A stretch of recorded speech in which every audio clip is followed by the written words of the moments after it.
Here, I am the law. Understand, bitch? Miller hissed, kicking the notebook from the woman's hand, sending it skittering into a hidden corner of the hallway, out of the camera's view. He pressed her against the wall, his breath reeking of toxic power, his finger jabbing hard into her shoulder with each beat. One wrong move, and I'll make you disappear forever. But just as he raised his hand to deliver a punishing blow, his world turned upside down. In a single breath, the woman dodged, delivering a precise, debilitating kick to his chest that sent the large officer crashing to the floor, clutching his chest and gasping for air. She pulled a card from her jacket pocket, a flash of metallic gold gleaming with authority. Federal Bureau of Investigation agent. That fall didn't just shatter the ego of a self-proclaimed hero. It also triggered a trap that had been laid for 2 long years. From hunter, he became the hunted in the most shocking indictment in the city's judicial history, exonerating 7 stolen lives. Could his police badge save him from the verdict of his own conscience? Or had true justice finally awakened to claim the blood debt for her deceased brother? If this were your parents, trampled and scorned simply because of their skin color, how long would you tolerate it? Share your thoughts and watch the full video to see the hefty price paid for arrogance. Morning in the Federal District of Chicago was so cold, it felt like the wind was sharpening a thin layer of steel against people's skin. The crowd streamed toward the courthouse, every face held tight, as if this place didn't allow any expression other than obedience. The security line at the entrance moved one step at a time, white people first, black people after, and the pause between the two groups was long enough to make sure everyone understood the unspoken rules at play. The sounds of scanners, footsteps, and curt commands beat in a steady rhythm, while the silence of the people of color became its own kind of sound, heavy and old, as if it had built up over generations. The officers stationed near the doors didn't bother to look anyone in the face. Their eyes swept over the crowd with a silent grading system, the kind of judgment poor people and people of color run into all their lives, familiar and exhausting. Just outside the gate, 2 old men pulled their coats high up their necks against the wind. They stood side by side like they were used to meeting here every week. One of them muttered, voice dry and worn like wood, "The law changes color depending on who's on trial." The other sighed, clicked his tongue, and stubbed out his cigarette on the sidewalk. No one argued, there was nothing to debate. Young officers walked quickly up the stone steps, eyes focused ahead, their movements full of the confidence that comes from a lifetime of being prioritized. They moved as even the air should step aside, and more than a few in the crowd did exactly that, shrinking their shoulders, stepping out of the way, doing what life had taught them. Don't stand in the path of people who think the world owes them a greeting. Aria Cole appeared in the crowd just as another lane of the gate opened. She walked straight through, steady posture, eyes forward. A regular black woman would usually get a longer look, but Aria moved at the right pace, not wandering. A few people gave her the once-over, the kind of look that tried to place her on the social ladder, and a white woman walking past curled her lip in a subtle sneer that made her thoughts clear. A man in a suit lowered his voice, though it was still loud enough. Another one. Great. Aria heard it, but her face didn't change. She was used to this kind of welcome in every space where power gathered. She sat in the waiting area. No one offered a seat. No one gave directions, as if her presence was just a faint smudge not worth noticing. One simple thought passed through her mind. Let them think whatever they want about who I am. The hallway leading to the courtroom was packed, but strangely quiet. Just footsteps, the wind pushing through the open paths, the sound of glass doors closing. Light bounced off the stone floor with a blade-like sharpness. At a bend in the hall, there was a small sign. Camera. Under repair. Wires dangled down, a section of the ceiling left open, revealing the metal frame above. Araya glanced once, not for long, but long enough to register it. A blind spot. A place people wouldn't pay much attention to. A dangerous spot, if someone wanted to take advantage. She kept walking, her stride even, blending into the crowd that clearly had a purpose but carried the look of people who'd rather be leaving than entering. The crowd suddenly slowed near the end of the hallway, like wind hitting something large and unmoving. Araya stretched her gaze over the shoulder of the person in front of her and saw the shape of a police officer blocking the way. Not guarding, blocking, taking up space. Big, thick, broad shoulders that seemed to fill the whole hallway. Trayson Hale. A name that needed no introduction, because in Chicago, anyone who'd ever been in police hands knew him. His presence came with a different kind of air, thick and choking, like the smell of burning rubber or overheated metal. He didn't have to say a word, but people near him instinctively stepped half a pace back, as if their instincts told them to stay at a safe distance. Araya didn't change her pace, but Trayson's eyes locked onto her the second she got close. He didn't bother hiding what he was thinking. A black woman, walking straight, not bowing her head, not looking away. That, to him, was a warning sign. A problem. A kind of person, he thought, who didn't know their place. He turned his body, blocking the narrow part of the hallway, chin dipping like someone about to size up prey. In that moment, the hallway felt endless, and the air drew tight into a cold edge.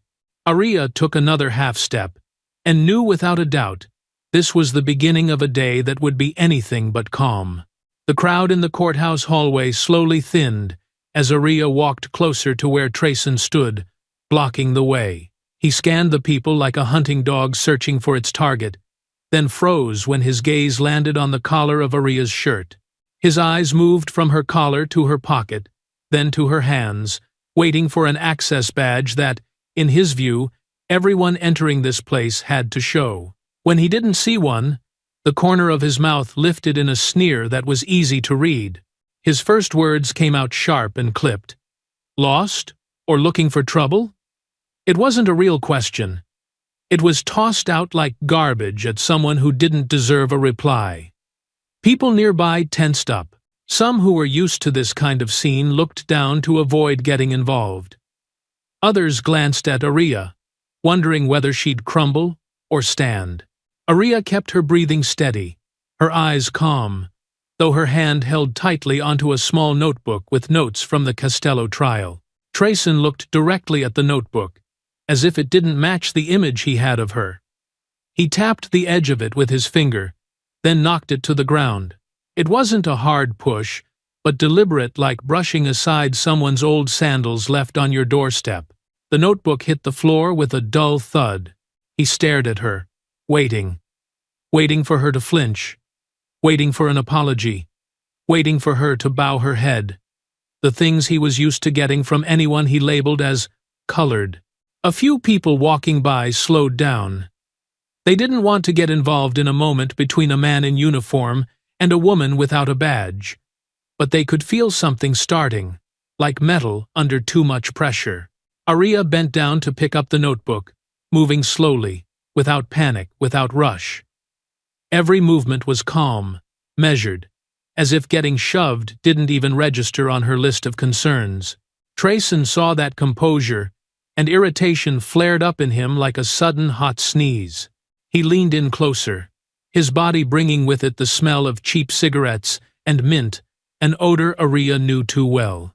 Years ago, the man who signed the wrongful arrest order for her father used to stand close and speak with the same stench, like he wanted to press his authority into someone's skin. The memory of that smell crawled down her spine. But her face gave nothing away, just a flicker in her eyes, one shade darker. Trayson caught that change and thought he'd found the weak spot. He bent lower, his shadow falling across her hand, closing the space between them so much that to others it looked like they knew each other. He spoke softly, but the words sliced the air. Let me make this simple. He stepped half an inch closer, his breath brushing the back of her hand just as she touched the notebook. "This place isn't for strays." Then he let out a short laugh, the kind meant to insult. An older man nearby turned his head, like he didn't want to witness the humiliation. A young woman sighed quietly, as if watching something she'd seen too many times before. Trayson noticed. He liked that. He liked seeing people step back while he moved forward. He liked this role, and he hated the type of person standing in front of him. Self-contained, calm, not flinching, not showing a crack. Araya stood up straight, notebook in hand. Her eyes met his, not defiant, but steady. She didn't back down. A kind of calm Trayson didn't know how to deal with. To him, a silent black woman was just someone who hadn't been put in her place yet. Her silence held up a mirror to him, reflecting who was actually uneasy in that moment. He licked his lips, inhaled, getting ready to push harder. He leaned in close, his shoulder blocking the path so others had to step around. His next words came in the voice of someone who'd worn a uniform so long he forgot the law wasn't something he could bend at will. "Someone like you, best hope you stay off my radar. I weigh." A tense silence settled between them like a weight. A courthouse staffer walked by, glanced quickly, then looked away, not daring to intervene. Trayson stayed in her path, one hand near his belt, close to an empty holster, a move every officer knew well. It wasn't about dialogue, it was a hint. "I'm used to power." Araya took a breath. Her gaze didn't soften. Her eyes seemed to hear his words, set them aside, and look deeper, as if checking what worse thing might come next. She shifted her body slightly, preparing to move forward. And in that moment, Trayson clenched his jaw. He hadn't gotten the reaction he was aiming for. He took a half step behind her, like he wanted to pin one last message to her back. The hallway opened ahead. The footsteps of people entering echoed faintly across the floor. Trayson stopped. His hands were loosely clenched. Araya didn't look back, but her steps were straight, firm, each one leaving behind a quiet mark on the stone. People nearby watched her walk away, their eyes saying they knew this wasn't over. Trayson watched too, his face twisted with frustration, as something had slipped out of the order he thought he controlled. He exhaled hard, not from exhaustion, but anger, and one last sentence slipped out of his mouth, low and sharp as barbed wire. "Keep walking. I'll be watching you." Trayson Hale walked into the courtroom as if it had been built to center him.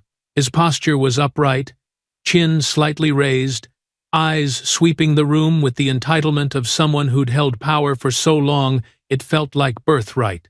You could hear chairs shift subtly as he approached the table reserved for witnesses and involved officers. A few glances of instinctive deference flickered in the room.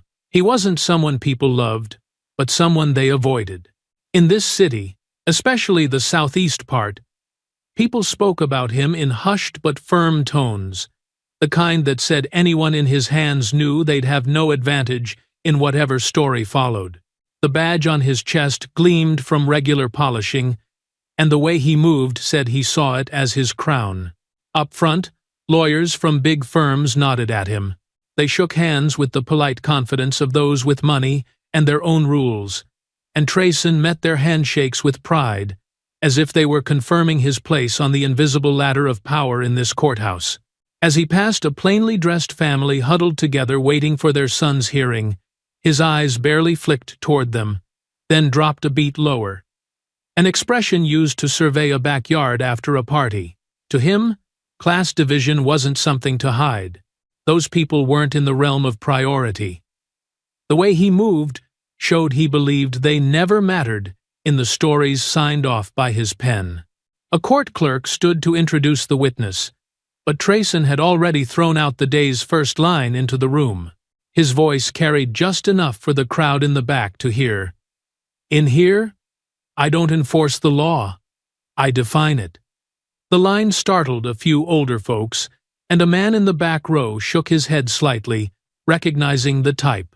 A kind of officer who believed obedience was his natural right, and anyone who didn't bow became a threat. That sentence chilled the room like someone had opened a hallway door and let in a blast of cold air. Trayson sat in the witness chair, shoulders broad, arms crossed in front of his stomach like he was in his private office, not in front of a judge. He knew the local media was present. He knew some reporters had called him a hero. And he knew that if today's story went his way, it would pad his glowing record. He was used to living in the light of cheap praise and nods from those who benefited from his reputation. Every movement of his gave off a cold, stone-like confidence, the kind that made people step back rather than lean in. As the judge began reading the opening procedures, Trayson turned his gaze toward the public seating, where the Costello family sat clumped together, everyone visibly tense. He scanned them one by one, then his eyes landed on Araya. She wasn't doing anything special, just holding a small notebook and quietly observing the courtroom with the composed look of someone revealing nothing. That was the problem. A black woman sitting square in the crowd, not lowering her head or dodging his gaze. That calmness, to him, felt like an alarm bell. Ordinary people were supposed to be nervous here. She wasn't. He tilted his head, lowered his face slightly, as if trying to get a clearer look. A tingling sensation crept up his neck. It wasn't quite fear, more the irritation of a man used to control when someone didn't fit the weaker image he had assigned them. This one's trouble was the thought that shot through his head fast and sharp like a warning he usually ignored. Trayson stared at Araya long enough that the person beside her glanced over to see who he was staring at. He didn't blink, as if trying to burn her image into memory for later handling. The hearing moved into the specifics of the Costello case, but Trayson couldn't focus for long. Each time his eyes slid past Araya, that strange stillness was there. The courtroom seemed slightly distorted to him now, as if the center of gravity had shifted not to the judge, but to the woman seated in the public gallery. Her presence seemed to pull this long-abusing officer out of the narrative he'd built for himself, and throw him into the fact that there were still people who couldn't be intimidated by him. Trayson took a deep breath and leaned back slightly, eyes still locked on Araya even as the judge called his name. In that moment, he made his first decision of the day, a small one, but one that would quietly ripple outward with a cost everyone would eventually pay. He would keep an eye on her, not to protect or legally observe her, but to make sure she didn't insert herself into the story he wanted to tell. To him, Araya was a scratch on the surface of his badge, and any scratch had to be polished off before others could see it. The courtroom moved on to presenting evidence, and Trayson sat there, eyes fixed on the woman he had wrongly judged as harmless. In his head, the line he had dropped out in the hallway still echoed like a trail of unburned gunpowder, a warning meant for himself, but thrown at her too. This power game had just gained an unexpected player, and in the way he believed in himself, he would not let it spin out of his control. Trayson was called to the witness stand to continue his testimony, but his head remained turned toward Araya. The judge asked questions. The attorneys nodded. Someone took notes, but all of it passed like static in his ears, drowned out by the rising discomfort inside him. Every time Araya lifted her gaze, he felt a cold stab in his chest. Not pain, but the jarring sense that she wasn't reacting the way she was supposed to. The people of color he was used to seeing always had the same reflexes. Avoid eye contact, shrink their voices, clutch the front of their shirts like a reminder to stay invisible. Araya wasn't like that. When he looked at her from the stand, she looked back. She didn't raise her voice, didn't tremble, didn't defend herself. She just looked clear and steady, like he wasn't worth altering her expression for. In those few short seconds, Trayson felt something hot stir in his gut. He was used to rooms tightening under the sound of his steps, to eyes full of fatigue and submission, to his words ringing like a bell, signaling who should stand where. Yet, there she stood still, calm, not pressed against the invisible wall he'd always built between himself and others.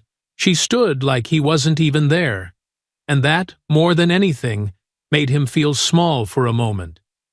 Trayson finished his testimony with a few practiced lines, enough to keep up appearances. As he stepped down from the stand, he fixed his eyes on the narrow walkway Aria would have to cross to exit the courtroom. He stood there like a block of stone, creating a gap in the space no one wanted to step into. Light from the doorway lit his face, revealing a tense vein in his neck. He wanted to see if her calm was real, or just a mask someone had worked hard to hold up. As Aria neared, her steps didn't hesitate. She didn't change course. She didn't step aside to avoid him. Her upright posture stopped the air between them. Trayson dipped his head slightly to bring his face level with hers. His voice dropped short, blunt words that fell like rocks down a stairwell. Know your place. It wasn't a question. It was a command, a pressure. A sentence he'd used countless times to push people down into the rank he believed they belonged. He'd said it so often it came out by habit. And each time, he waited for the reaction. A retreat, an apology, a dropped head, asking for peace. But Aria just looked at him. Her eyes didn't cloud with anger or fear. They sharpened quietly, clearly, in a way that unsettled him.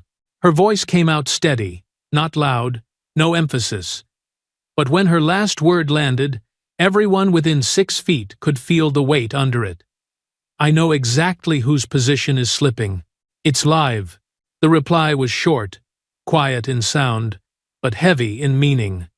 Someone walking past paused, then quickly moved on, not wanting to get involved. In that moment, Trayson felt heat rise in his face, not from rage, but from the rare sting of being knocked off balance. A hallway officer glanced over, then instantly turned away, unwilling to touch the tension thickening in the air.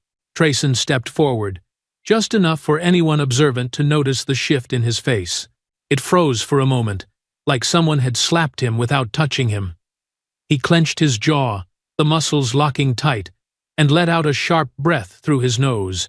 You couldn't hear the sound, but you could see it in his shoulders, the way his anger pressed up like water sealed in a pipe for too long. In his mind, her words had lodged like a thorn, poking straight into his pride. He didn't just hear a black woman answering back. He felt the loss of control in a room where he'd always held the upper hand. Aria said nothing more.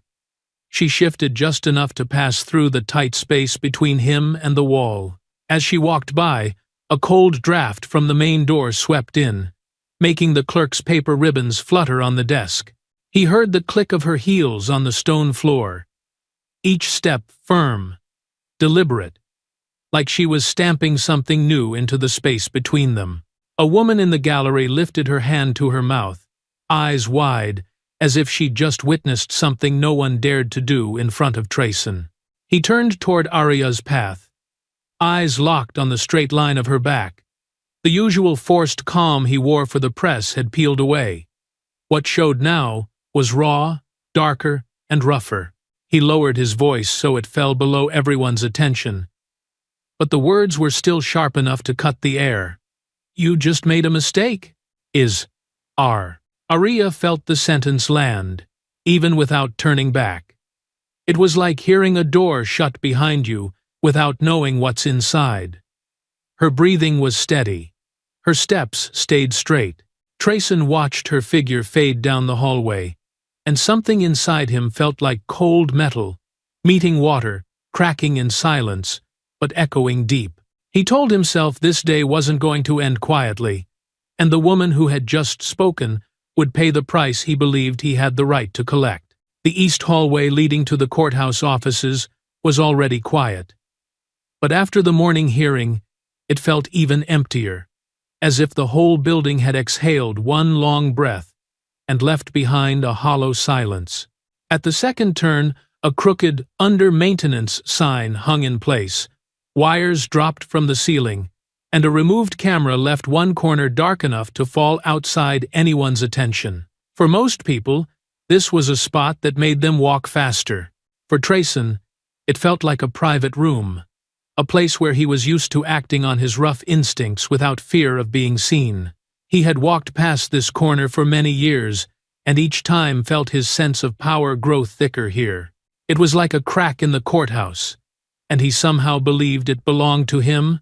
Trayson's shoes hit the stone floor with loud, heavy steps, and he slowed his pace on purpose when he saw Aria step out of the courtroom and walk in this direction.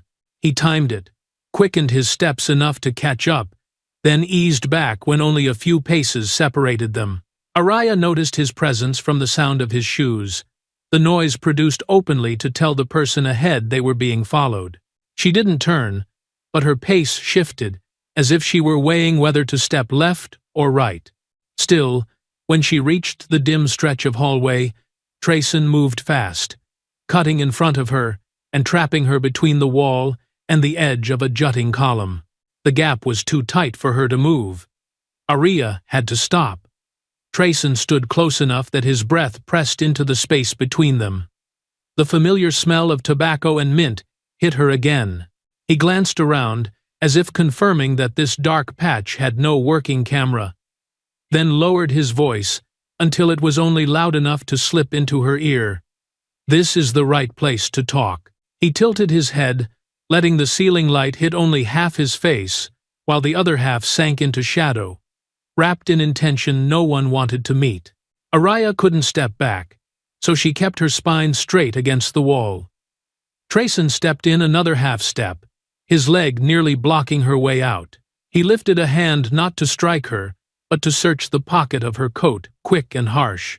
His fingers slipped into the fold of fabric, rummaging without asking. He spoke while he did it, his tone dry as sandpaper. "Better hope you're not hiding anything." A short sentence packed with meaning. Any person of color understood. He was inventing a reason to turn a hallway into a place for an undocumented search, and to twist an unlawful pat-down into a security procedure. Aria stayed silent, not panicked, though her heartbeat sped up because she knew exactly what he wanted. Trayson didn't need to find anything. He only needed to create an incident he could later pin on her if things went further. He tugged her pocket upward, turning his hand inside to feel for anything small, like a card, a key, or a slip of paper.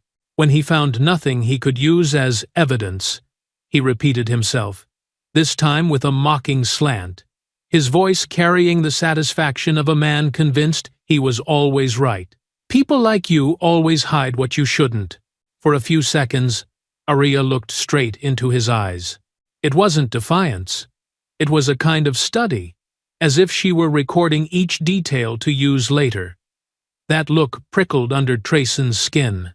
His eyes flicked down to her hand, gripping the edge of her coat, then back to her face. A thought shot through his mind. So quickly, he didn't stop himself from acting on it. He raised his other hand and clamped it around her wrist, his thumb pressing hard against the soft bone there, sending a sharp band of pain up her arm. The space between them felt stripped of air. Trayson held her wrist tight, his grip growing stronger. No one was here to witness it, and that thought alone made him squeeze harder. His eyes narrowed, his mouth almost curling when he saw her breath hitch for half a second. To him, this was the moment to prove her calm was only an act. He wanted to see her retreat, wanted her to ask him to stop, wanted her to fall into the old mold he'd already prepared for people he considered beneath him. Aria tried to keep her breath steady, but his grip heated her skin. She could feel each pulse inside her wrist, pressed hard enough to turn faint. Trayson pulled her arm up slightly, as if trying to control every inch of her space. She kept her eyes on his, not lowering them, not shrinking back. Trayson dropped his voice even lower, the sound scraping like metal against stone. "Now, let's see who knows their place." He tightened his grip again, enough that Aria had to tense her body to stay balanced. Still, her expression didn't change, thin, steady, somewhere between patience and cold assessment. People passing at either end of the hallway went on with their work, unaware of what was happening in the dark patch between. Trayson took that as assurance. He believed completely that even if she cried out, her word would never outweigh the badge on his chest. In that moment, the unmonitored corner seemed to close in on them, and Aria's wrist rested fully inside Trayson's large hand, his grip spelling out his intent. The whole hallway felt paused for a beat, ready to shift into something worse if he pushed further. He lowered his face closer, his breath heavy, and close enough that Aria felt it touch her skin. Trayson held onto Aria's wrist for a few more seconds, as if testing how much she could take, then suddenly yanked her arm upward, jerking her shoulder with it. The pull was so rough that the skin beneath his thumb turned red instantly.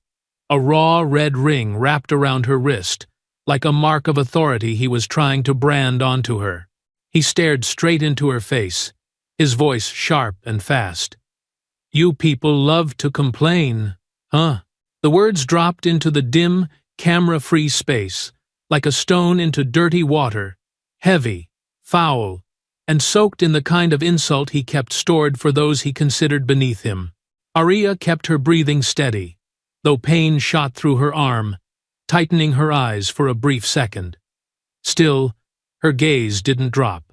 She watched him carefully, the way his shoulders moved, how his hand rested on his hip, how he shifted his weight. The cold stone beneath them seemed to swallow every other sound, leaving only their breathing hanging in the air, louder than normal. Her calm only made Trayson more agitated. He tilted his head, spitting out each word with force. "When I say something, you do it. Got it?" No answer. She stood like an anchor, and that made him want to break the stance even more. His breathing grew heavier, the smell of cheap mint smothering the space between them. One hand still gripped her wrist.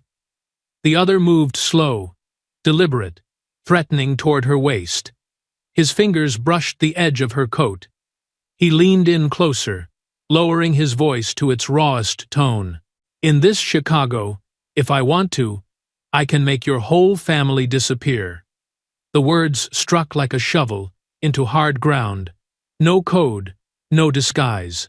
A direct threat, sharp enough to chill anyone else to the bone. This wasn't about overreach anymore. It was a declaration that he could take everything from her and still stand in court like the man in charge. Aria heard it like an echo from the past. The same tone used when her father was wrongly arrested, spoken by a man who believed the law lived in his pocket and the truth was unreachable.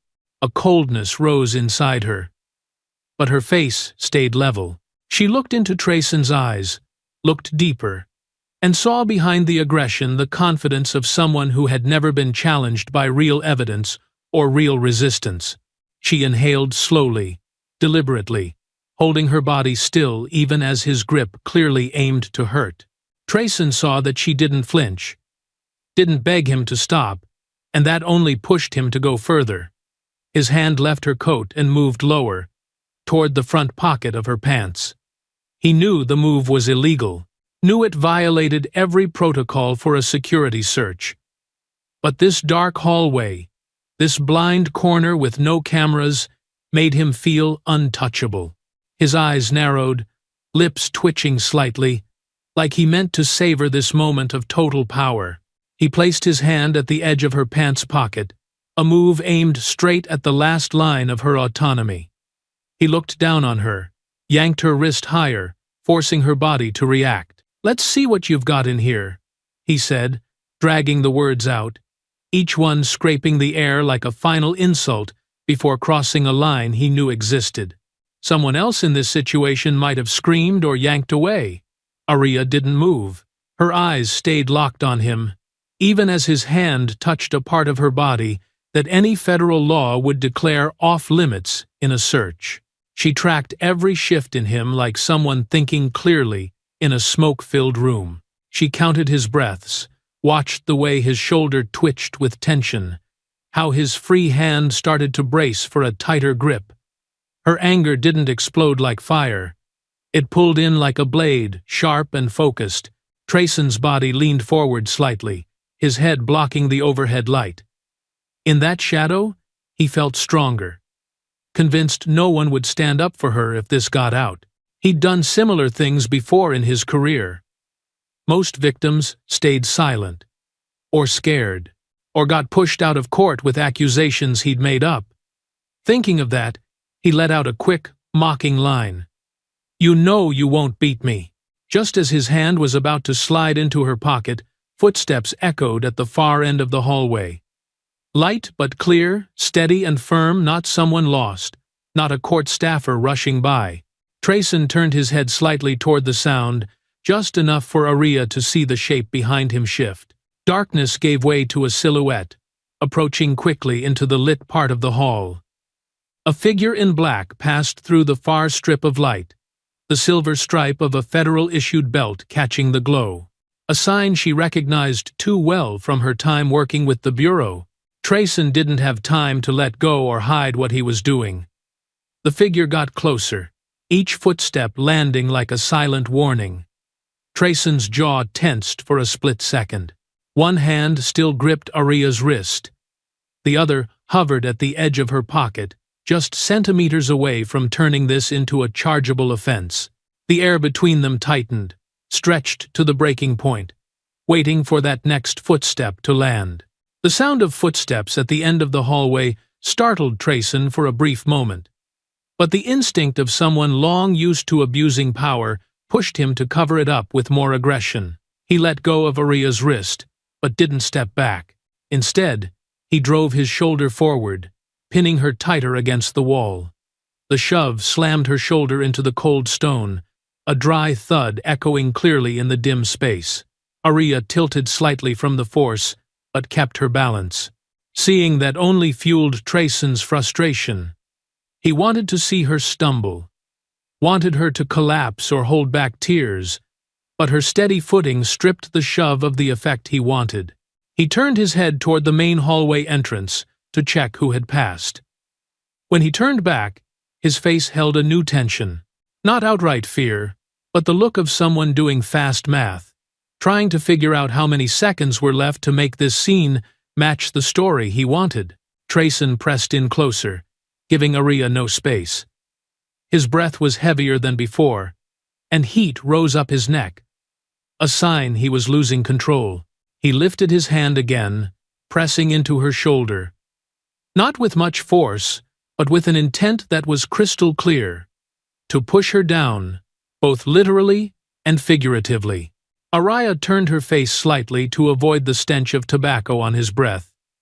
He was familiar with this hallway, familiar with people walking by without saying a word, familiar with the excessive obedience of nameless victims. But today, something felt off. When he glanced toward the door again, he saw an African-American couple frozen in the lit corridor.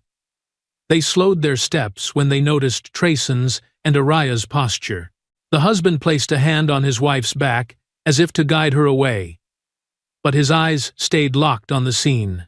They said nothing, maybe because they knew too well what could happen if they interfered with a police officer in action.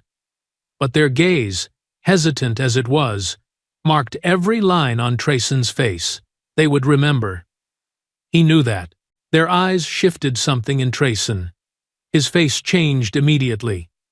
He flicked his shoulder and released Aria's arm slightly, straightening his posture into a different stance. From a distance, he began to perform. The hand that had pushed into her shoulder now hovered just slightly.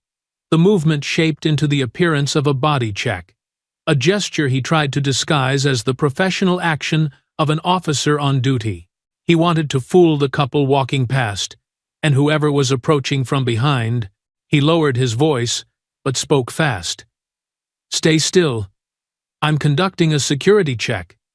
The line came out like a coat he threw over the truth, trying to cover the seconds before. Aria heard every word, but her mind wasn't focused on his attempt to save face. She was watching the way his eyes moved, how the tendons in his hands tensed and loosened with each breath. She could see that he was starting to fear this story might no longer be his to control. That fear threw off his rhythm. introducing a clumsiness that seasoned abusers of power usually don't show. She sensed the gap between his need to maintain dominance and the fact that witnesses were now within earshot. He shifted half a step to the left, trying to block the couple's view, adjusting the angle to hide what had just happened. He raised his voice slightly, trying to sound firm. "You're being searched for security reasons." But Arya didn't move. She didn't flinch or react in a way that gave him anything easy to explain. She tilted her head and replied in a clear, calm, and short voice. "You like picking on people smaller than you, don't you?" The sentence cut through the air like a blade.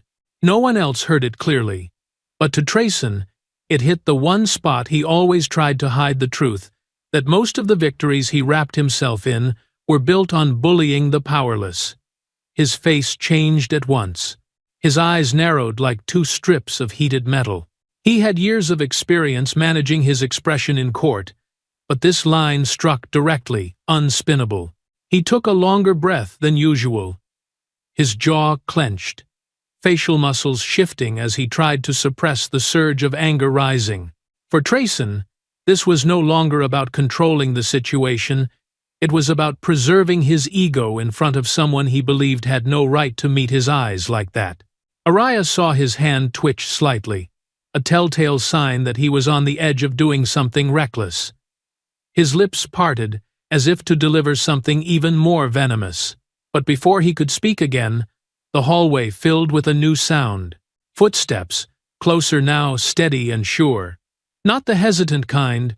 This was the walk of someone who knew they had the right to enter any space without needing permission. Trayson heard it, and for a moment, he froze. His whole body went stiff, locked in place. His eyes shifted toward the end of the hallway, where a dark uniform was approaching. A stripe of light reflected off a duty belt and flashed against the stone wall enough for him to recognize the type of person coming. For the first time that morning, Trayson's breath lost its rhythm. His anger didn't have time to explode before the fear of being exposed rushed in and jammed up his chest. In that moment, the hallway felt like it had changed air, and Trayson understood he no longer had a single second left to keep pretending.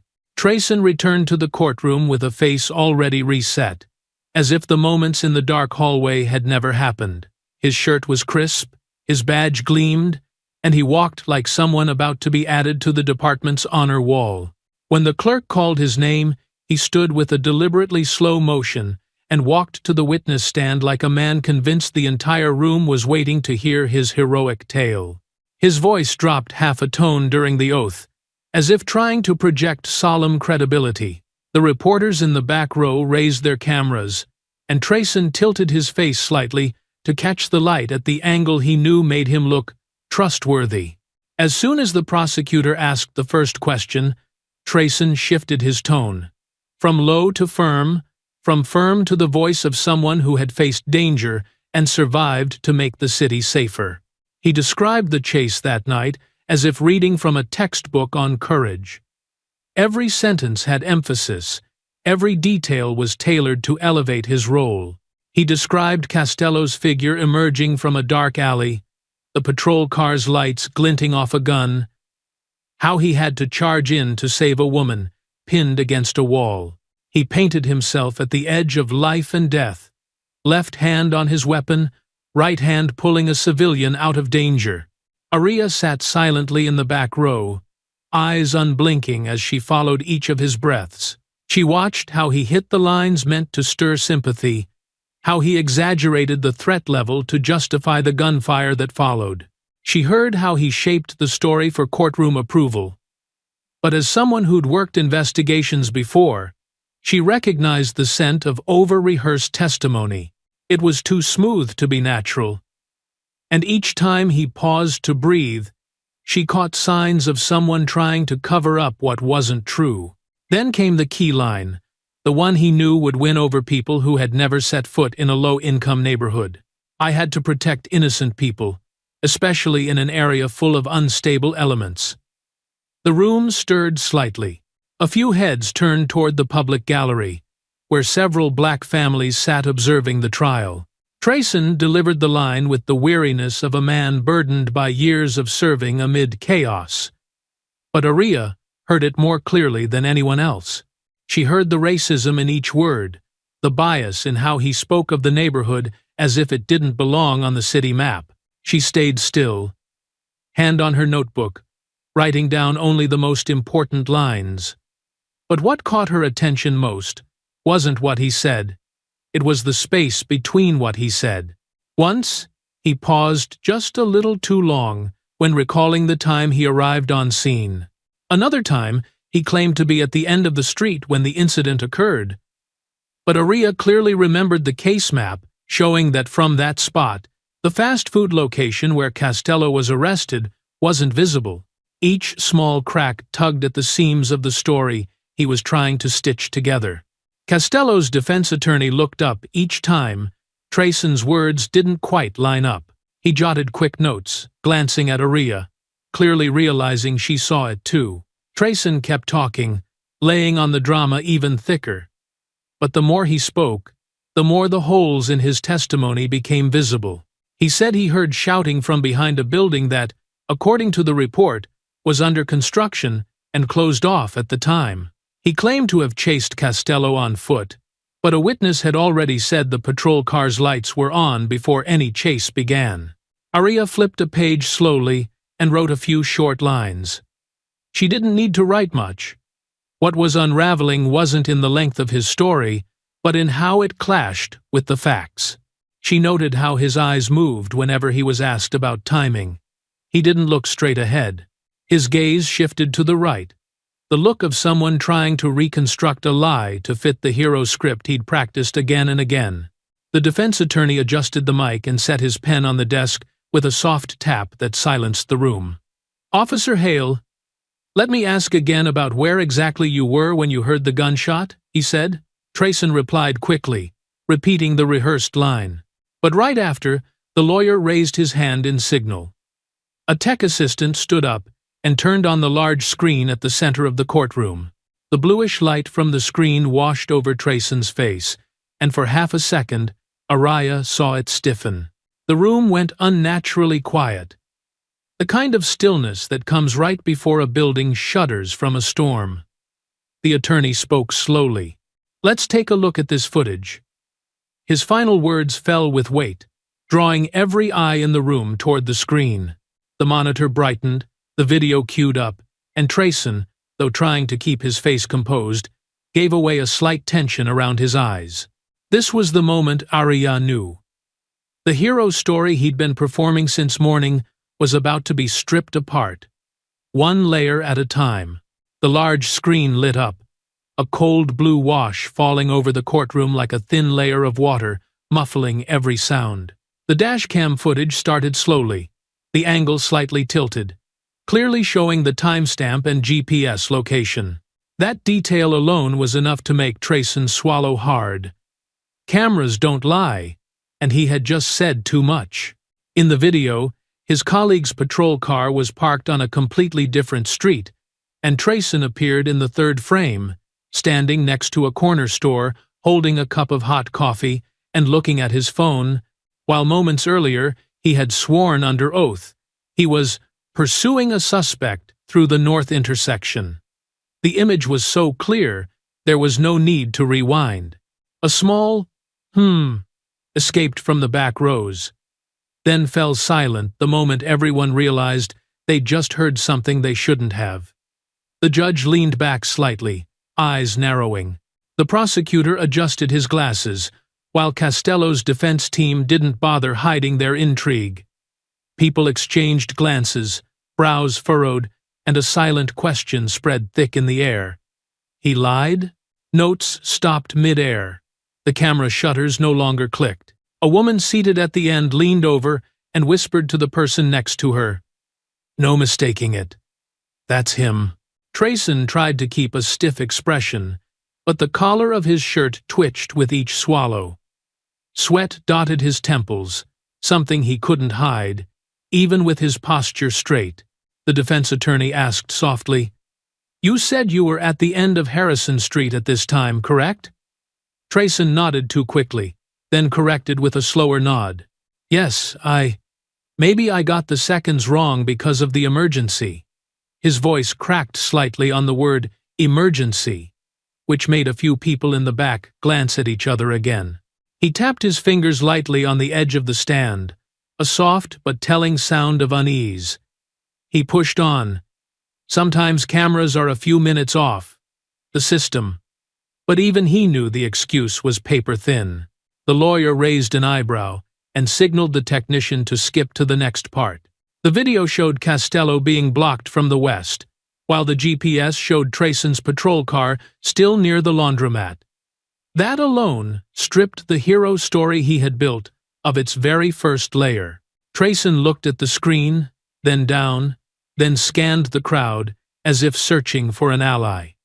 His face flushed a different kind of red from the confident shade he wore walking in. The air in the courtroom grew heavy, like something pressing on everyone's chest. Aria sat a few rows back, her back resting against the wooden bench, her gaze fixed on him through the glow of the courtroom lights. She didn't speak, but Trayson felt her presence like a chill slicing down his neck. When he looked up again, his eyes swept the crowd and landed on hers by chance. She tilted her head slightly, her lips forming the faintest curve. Not quite a smile, but enough for him to know she saw everything. That half-formed smile, in this setting, was like a sentence unspoken. "I'm watching you come apart." Trayson clenched his hand, trying to rebuild his heroic posture. He said, "The situation that day was chaotic. I may have gotten the direction wrong while assisting the arrest team." But his voice no longer carried the steady tone of someone reciting accomplishments. Those who worked in the legal field could hear the slight tremble at the end of his sentence.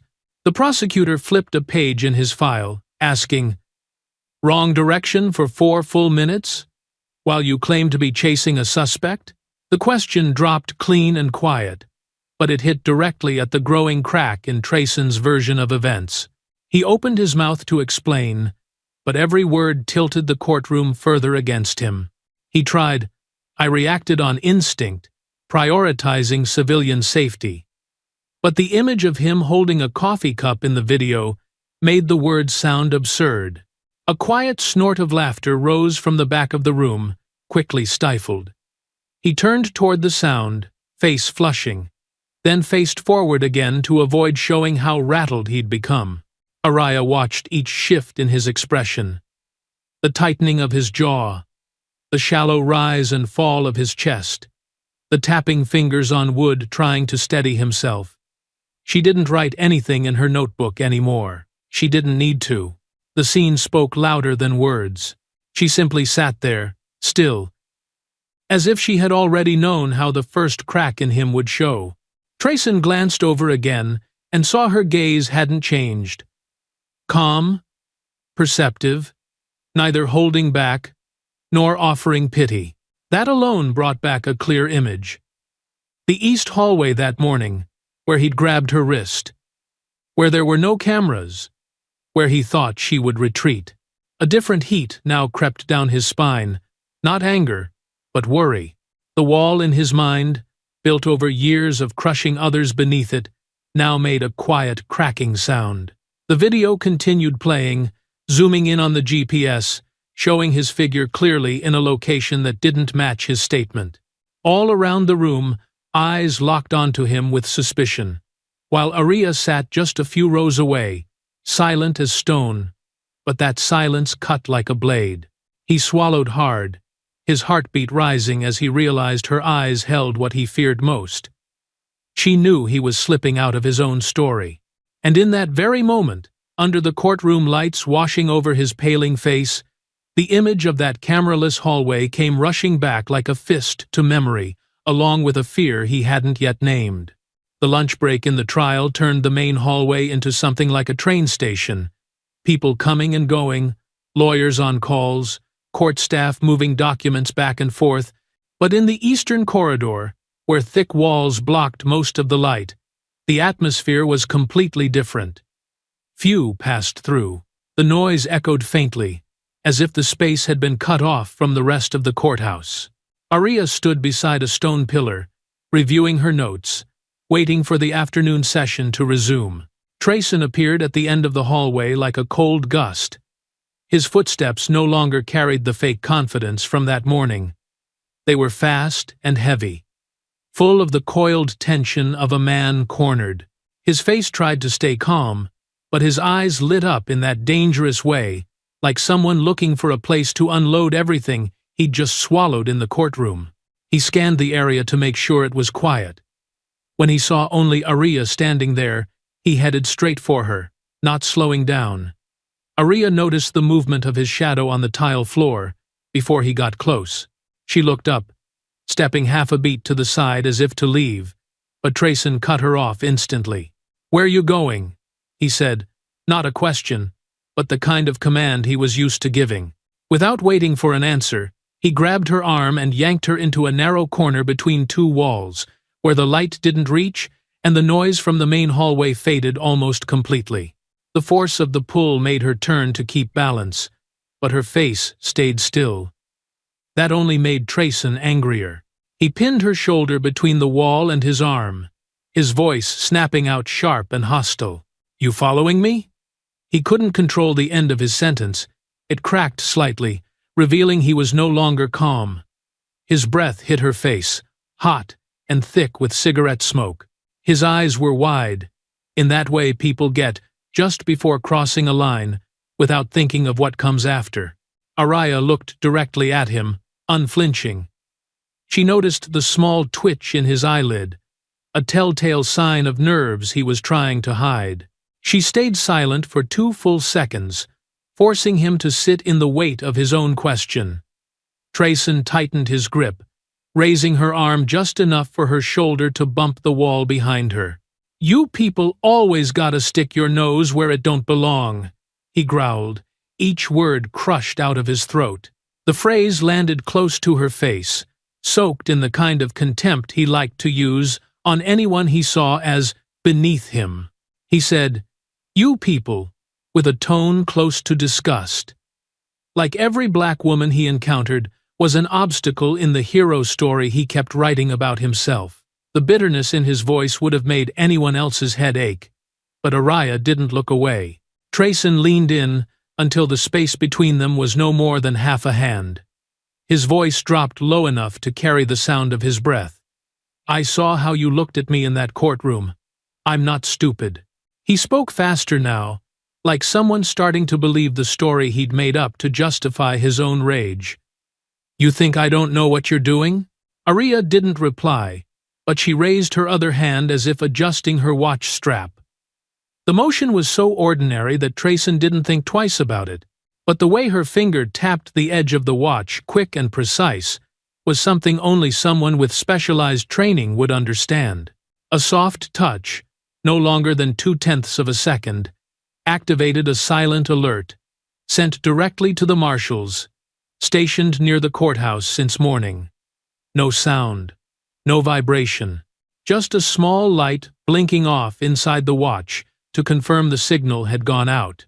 Trayson saw her move and instantly grabbed her wrist to stop her, but it was too late.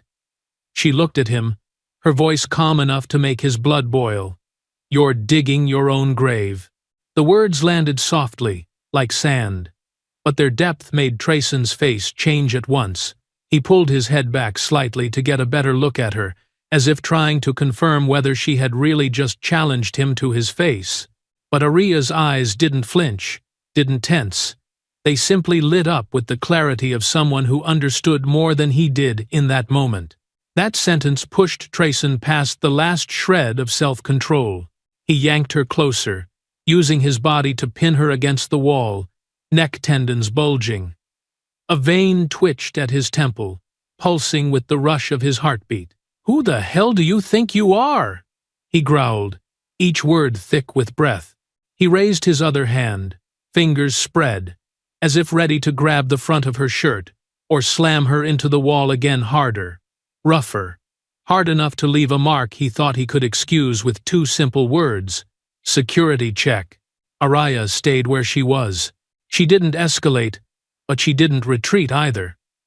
That made him feel cornered, even though he was the one holding her against the wall. He lifted his hand higher, arm tense, poised to strike with the kind of brute force he believed would shut her down.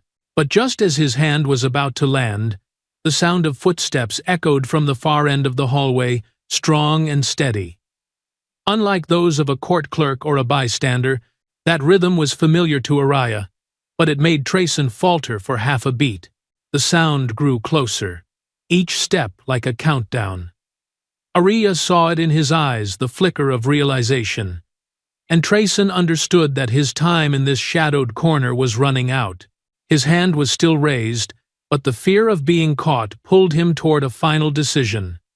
Strike hard before anyone sees, or let her go and pretend nothing happened. His breath stretched longer. His gaze shifted toward the source of the footsteps, and in that instant, the air between them tightened to the point that one more word or one more shove would set everything off in a way that couldn't be undone.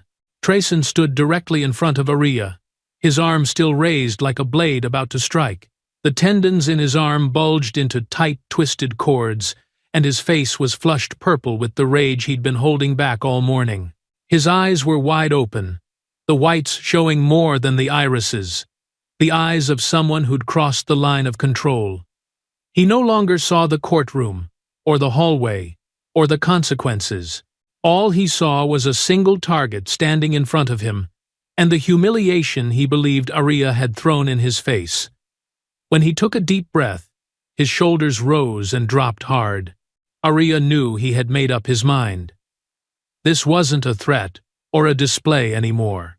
This was a real strike. The moment his hand began to come down, Araya could sense the speed, the force, and the recklessness in the swing. It wasn't a trained move, not by the book or any tactical form officers were taught. But it was dangerous because Trayson was striking with raw, blind rage. She saw his wrist twist, saw his shoulder joint snap forward slightly, and saw the distance shrink to barely 2 small steps. A blow like that could send her head into the wall, enough to cause serious injury he'd later frame as resisting or self-inflicted harm. In quote, Araya shifted her left foot half a step, lowering her center of gravity just as his hand neared range. She didn't wait for him to make contact. She couldn't. Once an officer crossed the line, even half a second of hesitation could turn disastrous. She pivoted her hips, transferred force from her lower body to her right leg in one clean, efficient motion, like a precise cut. No wasted movement. Trayson saw her foot lift, but couldn't register where it was going. By the time her body completed half a spin and the tip of her shoe aimed straight for his chest, he was out of time to react. The kick snapped out at a speed anyone trained in advanced defensive tactics would know well. It wasn't flashy or showy. It was a movement designed to end a situation in a single breath. Her heels slammed into Trayson's chest with a deep, solid sound, like dry wood struck with a hammer. His body jerked backward, as if pulled by an invisible cord. His back hit the stone floor with a jolt even he couldn't process in time. His breath caught. His eyes flew open, the whites overtaking the irises. The impact was so strong that his police cap flew off his head, spun through the air, hit the floor, and skidded a few more feet. For 3 seconds after the kick, the hallway was dead silent. The noise from the other side of the courthouse seemed sealed off by the front doors. A court staffer walking by froze mid-step, tray of files still in hand like a paused frame. The African-American couple who had been standing nearby turned to each other in shock, their eyes wide, like they couldn't believe what they'd just seen. One kick, a large officer knocked down like a sandbag. And the silence that followed only made the scene heavier. Trayson struggled to breathe, his hand clutching his chest where the kick had collapsed his lungs. When he tried to push himself up, his breath came in broken gasps, mouth open like a fish pulled from water. He tried to say something, but the sound that came out was only a distorted gust of air. In his eyes, the anger shifted into shock, then panic, realizing this wasn't the weak pushback he was used to from victims. A single thought shot through his mind so fast, it jolted him upright. What the hell did she just do? But he didn't have time to figure it out. As he planted a hand on the stone floor, the sound of firm, deliberate footsteps echoed down the hallway. Not one person. 3. The rhythm was steady and tight, each step ringing sharply on the floor. Black uniforms came into view, silver stripes on their belts and badges on their shoulders, reflecting the lights instantly recognizable to any Chicago officer. U.S. Marshals. "Stay where you are, Trayson Hale." One of them said. The voice wasn't loud, but sharp enough to cut through space. "You're under arrest." Trayson turned his head, still struggling for air, and his face drained of color like someone had pulled the blood straight from his skin. 2 agents stepped forward, hands near their holsters, eyes locked on him without a blink. They didn't need long to assess the situation. The alert had already been sent earlier from Aria's watch. Aria stepped back a pace to clear the path, but her gaze stayed locked on Trayson, like someone watching a target finish its own self-destruction. Trayson opened his mouth to protest. She attacked me." But the words hadn't even finished when one marshal raised a hand to stop him, eyes cold as steel. "We just saw enough to know who attacked who." Trayson looked around, as if searching for cameras. Then he remembered this section of the hallway had been a blind spot earlier that morning. The panic in his eyes deepened, like a pit opening up under his feet. Aria stepped forward half a beat. No one spoke to her, but all the marshals turned slightly, eyes following her like they recognized the one who had sent the signal. She lowered her hand to her belt and slowly pulled a small object from her pocket. Trayson saw it in her hand, and his heart jolted like it had been squeezed. When the glint of metal caught the light, he stopped breathing for half a second. Aria flipped the badge open. Her voice was low, but clear, like metal dropped into still water. FBI. In that moment, the entire story Trayson had built around his power collapsed like a rotted wall, nudged by a breeze. Aria held the badge long enough for Trayson to understand he had just run into something he hadn't seen coming. An officer used to standing over others suddenly had to look up, and the feeling drained the color from his face like wax losing pigment. One marshal stepped forward half a pace, his voice calm but firm as a locked safe. "Aria Cole, confirmed with the Federal Bureau of Investigation?" Aria gave a slight nod. Just the angle of her head was enough to shift the entire truth of that hallway, like water redirected by a dam. The marshal turned to Trayson, voice dropping an octave. "Trayson Hale, you're under arrest for assaulting a witness, perjury in court, and abuse of power during duty." 3 charges dropped, like 3 stones slammed into his chest. Aria stepped back, moving aside to let the marshals take over, but her eyes stayed fixed on every small change in his face. Trayson opened his mouth, but the words stuck in his throat like someone gasping after a punch to the lungs. He breathed hard, throat tightening. "Wait. I didn't," he tried, but the sentence never formed. His expression flipped in a blink from fury to confusion, then straight into real panic as another marshal approached and gently took his shoulder to guide his posture. He jerked in reflex, but the move was so weak it only made the grip on his wrist tighten. His eyes turned red, not from anger, but because, for the first time in years, the fear he'd planted in others was now wrapping around his own neck. The collapse came too fast for him to even find words to explain himself. The marshals followed protocol. One took the radio from his shoulder and flipped it over to inspect the back. Another opened the flap on his shirt to check his badge number. A third pulled his phone from his pocket, swiped quickly to lock the screen, and sealed it away. In a matter of minutes, everything he'd used as tools of control was stripped from his body and dropped into an evidence bag. He watched those items get taken away, like watching the last door slam shut. A marshal held up the phone and turned to Aria. "Do you want us to extract the preset log mode now?" Araya replied. The tech unit will handle it. Flag all data from the past 3 days. Trayson blinked fast, like someone just shoved into cold water. He knew what that meant.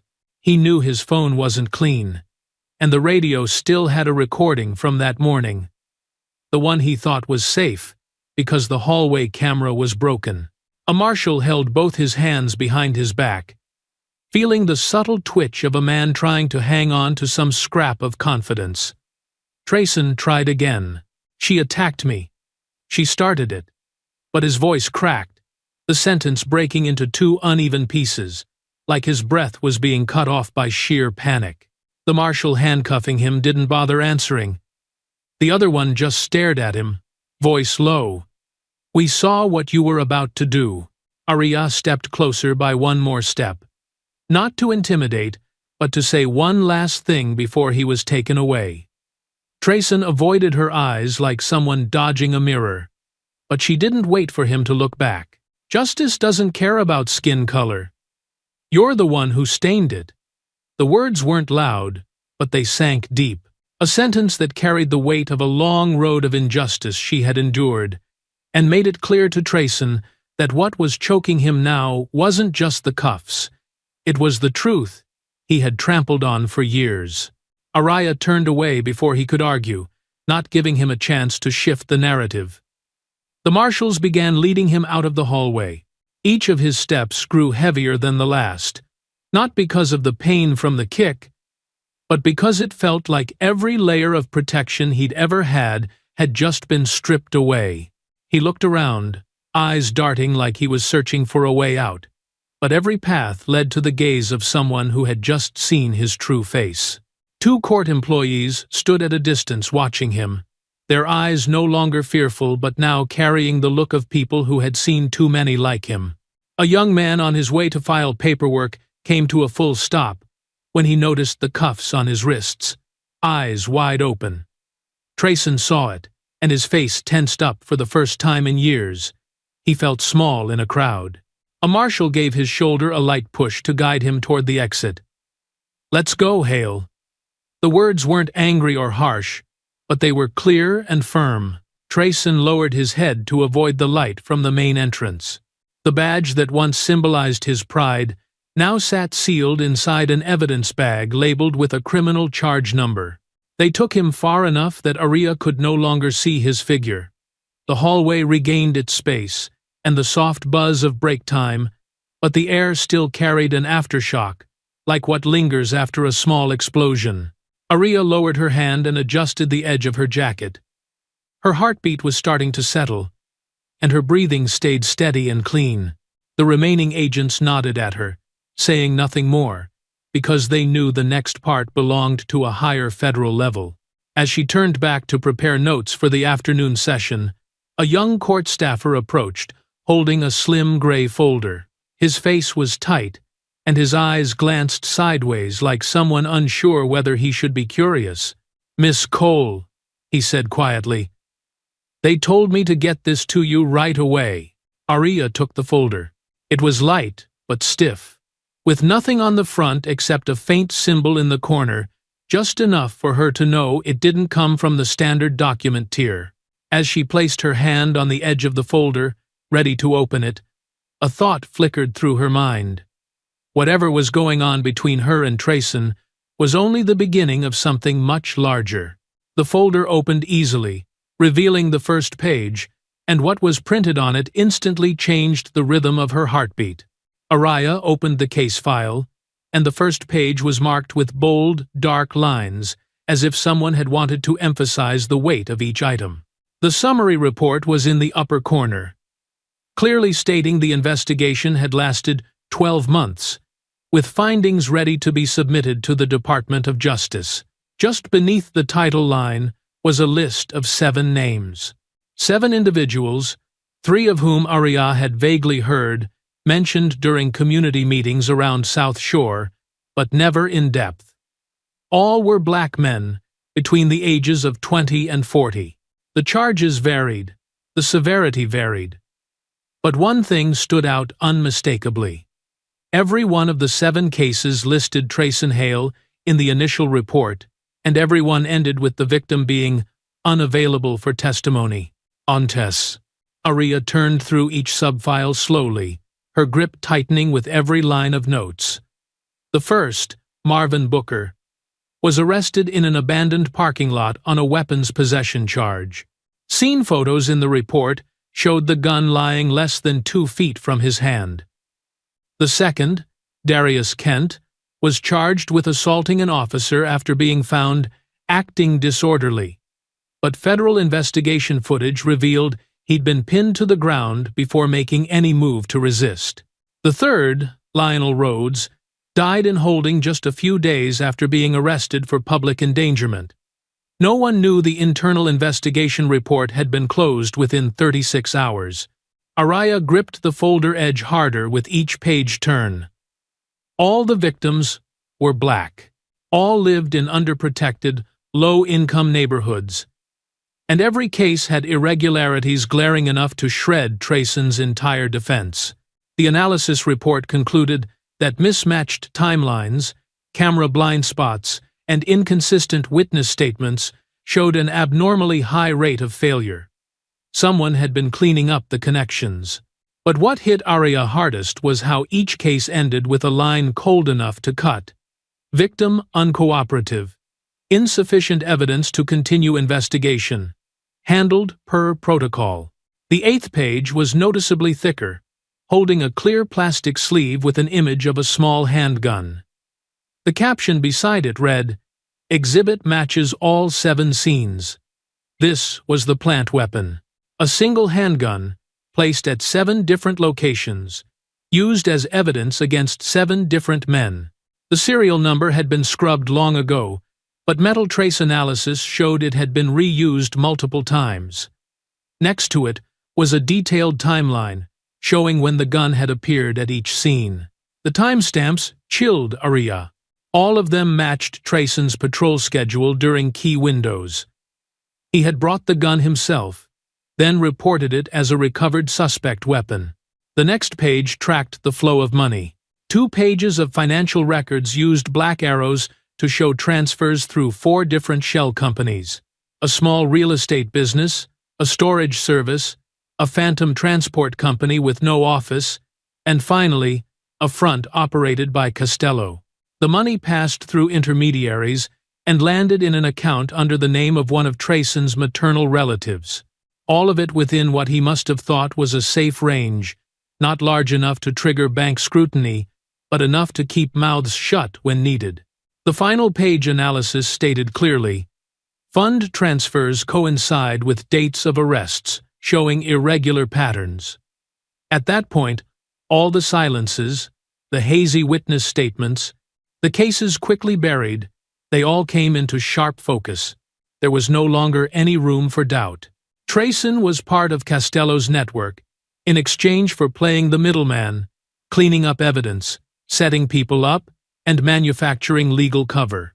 Arya closed her eyes for a long moment, letting her breath return to steady. She had known cases like this existed, but she had never imagined they were this tightly connected. The scattered pieces she'd heard from the community now fit together into a larger picture. A picture that showed Costello wasn't just running the underground operation. Trayson was his primary tool, the clean hand Costello used to reach into the public system. Then the next page sent a numbness up her neck for a brief second. The title was bolded, "The Collins Case." Her hand froze for exactly 1 second before flipping the page. Her father's name, Elijah Collins, was right there on the first line. Arrested on charges of assaulting a police officer during the year, the city was in turmoil over reform. The internal report said her father resisted. The autopsy report listed broken ribs, severe head trauma, and death in holding due to health complications. Araya had known for years that was a lie, but she'd never had evidence strong enough to reopen the case. She turned to the final page, where the signature confirming the scene was located. In the bottom right corner, there was a familiar signature. The pen stroke was sharp, slanted slightly to the right. Signed, Trayson Hale. The pressure in the ink was heavy. like someone trying to stamp the final seal on the life of an innocent man. Arya stared at that signature for a long time. Her fingers clenched the paper's edge until the corner of the folder began to curl. In that moment, everything Trayson had done that morning, or in the courtroom, became fragments compared to this. He hadn't just abused his power. He had taken a life. He had taken her father's life. And he had signed it. A soundless breath escaped from her chest. As she closed the folder, her gaze changed not with a flare of rage, but with the kind of anger that had aged, compressed into silence. At the edge of the last page, just beneath the signature, was a tiny line of text. Easy to miss if you read too fast. But she read slowly. Slowly enough to see that this didn't end with Trayson, and it was about to open into something much deeper. The news broke just a few hours after Trayson was escorted out of the courthouse. At first, it was just a short line on a local news site. Then a brief note from a hallway reporter. But the speed of its spread was so fast, no one could contain it. Officer once hailed as a hero, arrested for assaulting a witness and perjury in court. That headline flashed across phone screens, TV news tickers, and community group chats. People skimmed it, then read it again, slower, when they saw the name Trayson Hale. Some said, "Finally, the mask comes off." Others just shook their heads, already too familiar with the kind of power this city always tried to cover up. By late afternoon, the image of him in handcuffs was everywhere, spreading from Chicago to other states, reigniting a story many once thought would never crack open. Trayson's family went into panic like a house caught in a whirlwind. His wife slammed the door shut before reporters could hit the doorbell a third time, pulling thick curtains to block the view inside. The two kids were taken to their grandmother's house to avoid the stares and the questions from neighbors. Trayson's cousin was on the phone with a lawyer within seconds, his voice shaky even as he tried to sound calm.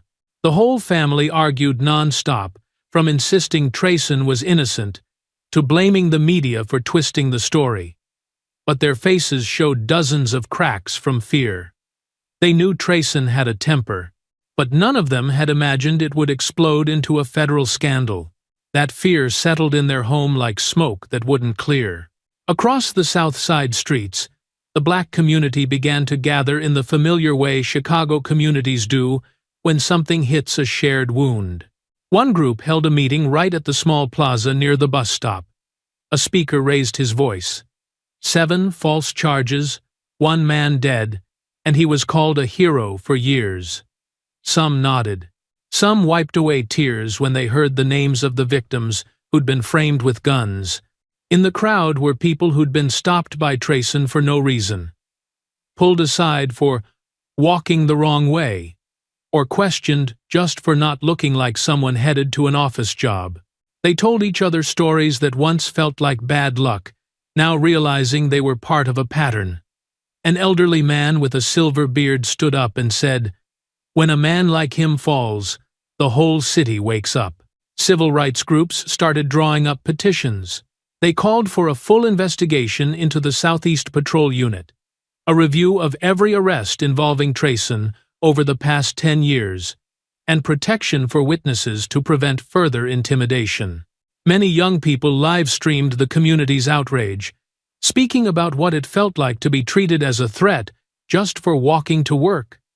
The mood wasn't just anger anymore, it was years of frustration, and Trayson had accidentally lit the fuse. Meanwhile, at the regional office of the Department of Justice, thick case files began moving faster than usual. The report Arya had read that morning was placed at the top of a stack headed to Washington.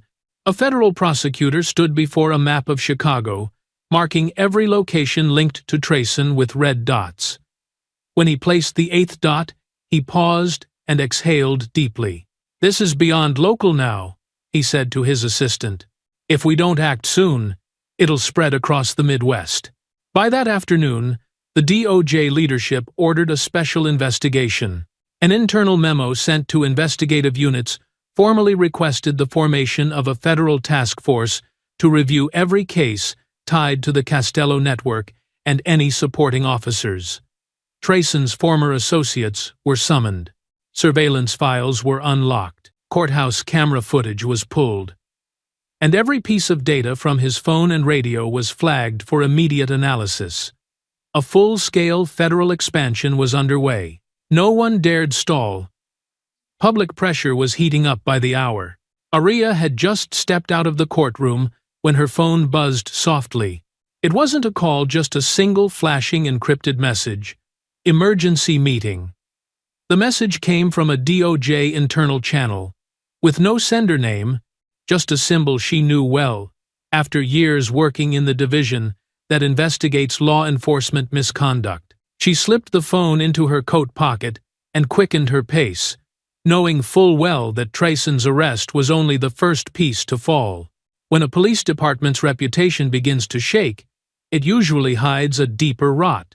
And from what she had just read in that file, this emergency meeting wasn't just going to be about Trayson.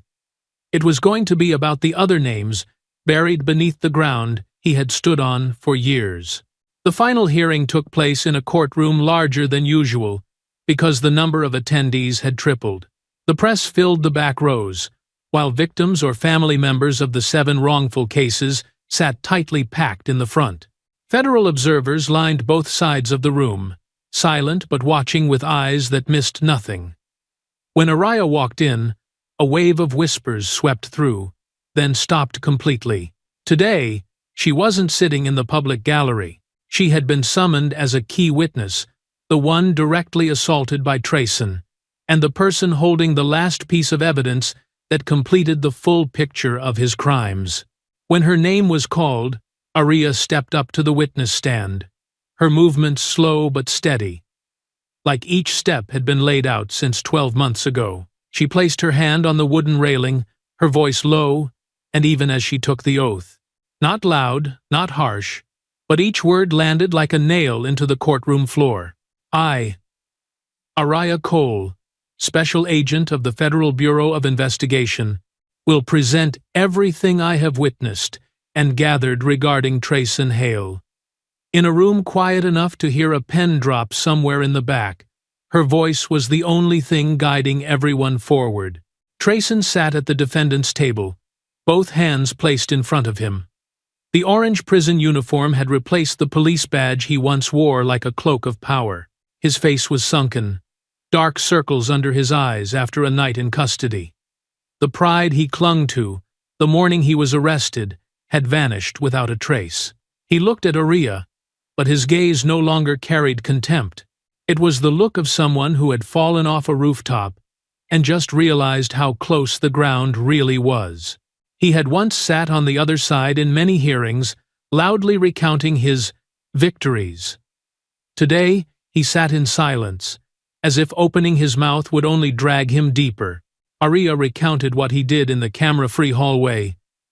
The threats, the way he tried to search her, how he gripped her wrist hard enough to leave a mark. Then she presented each section of the federal case file, from the 7 wrongful convictions to the gun planted as a setup. Each detail made heads in the courtroom bow or shake in disbelief. She traced the flow of money through shell companies and into accounts tied to his relatives. Every piece of evidence came with matching data files, images, timestamps, GPS locations. She added no emotion, but it was that precision that made her testimony heavier than any accusation. Trayson's fingers started to tremble. Every time Aria said one of the 7 names, he looked down like a stone had been thrown at his back. Even the attorney beside him stopped trying to hide the truth. He made a few weak objections, but the judge overruled them all. The charges had been nailed into a chain, hard to defend. When Aria reached the case of Elijah Collins, her father, the silence in the room became thick and weighty. Her tone didn't change, but Trayson's hand clenched so tightly the joints turned white. He stared at her slowly, like he couldn't believe the woman he had threatened in that hallway was the daughter of the man he once signed off into death. In that moment, his collapse could no longer be hidden. His face cracked in the way it only does when someone finally understands there's no way back. The verdict was read after an hour and a half. The court found Trayson Hale guilty of perjury, use of excessive force, severe abuse of power, collusion with a criminal network, and involvement in the death of an innocent man. He was permanently stripped of his badge and sentenced to many years in federal prison with no chance of early parole. When the gavel struck, a single breath escaped from somewhere in the courtroom, then spread into a wave of quiet sighs from the gallery. It wasn't celebration. It was the sound of people who had waited too long to see the truth take its rightful place. Trayson stood as the marshals took him away. He turned back to look at Aria one last time, not to plead, not in anger, just the look of a man who knew his life had been burned down by his own hand. Aria met his eyes calmly, not with triumph, not with revenge, just the closure of a chapter her father never got to finish. As the hearing ended, people left the room, but no one raised their voice. Aria gathered her documents, stepped down the wooden stairs, and walked toward the door. Just as her hand touched the handle, a man in a dark coat approached. Not hurried, not hesitant. He stood just to her right, leaning in just enough to hand her a thin envelope.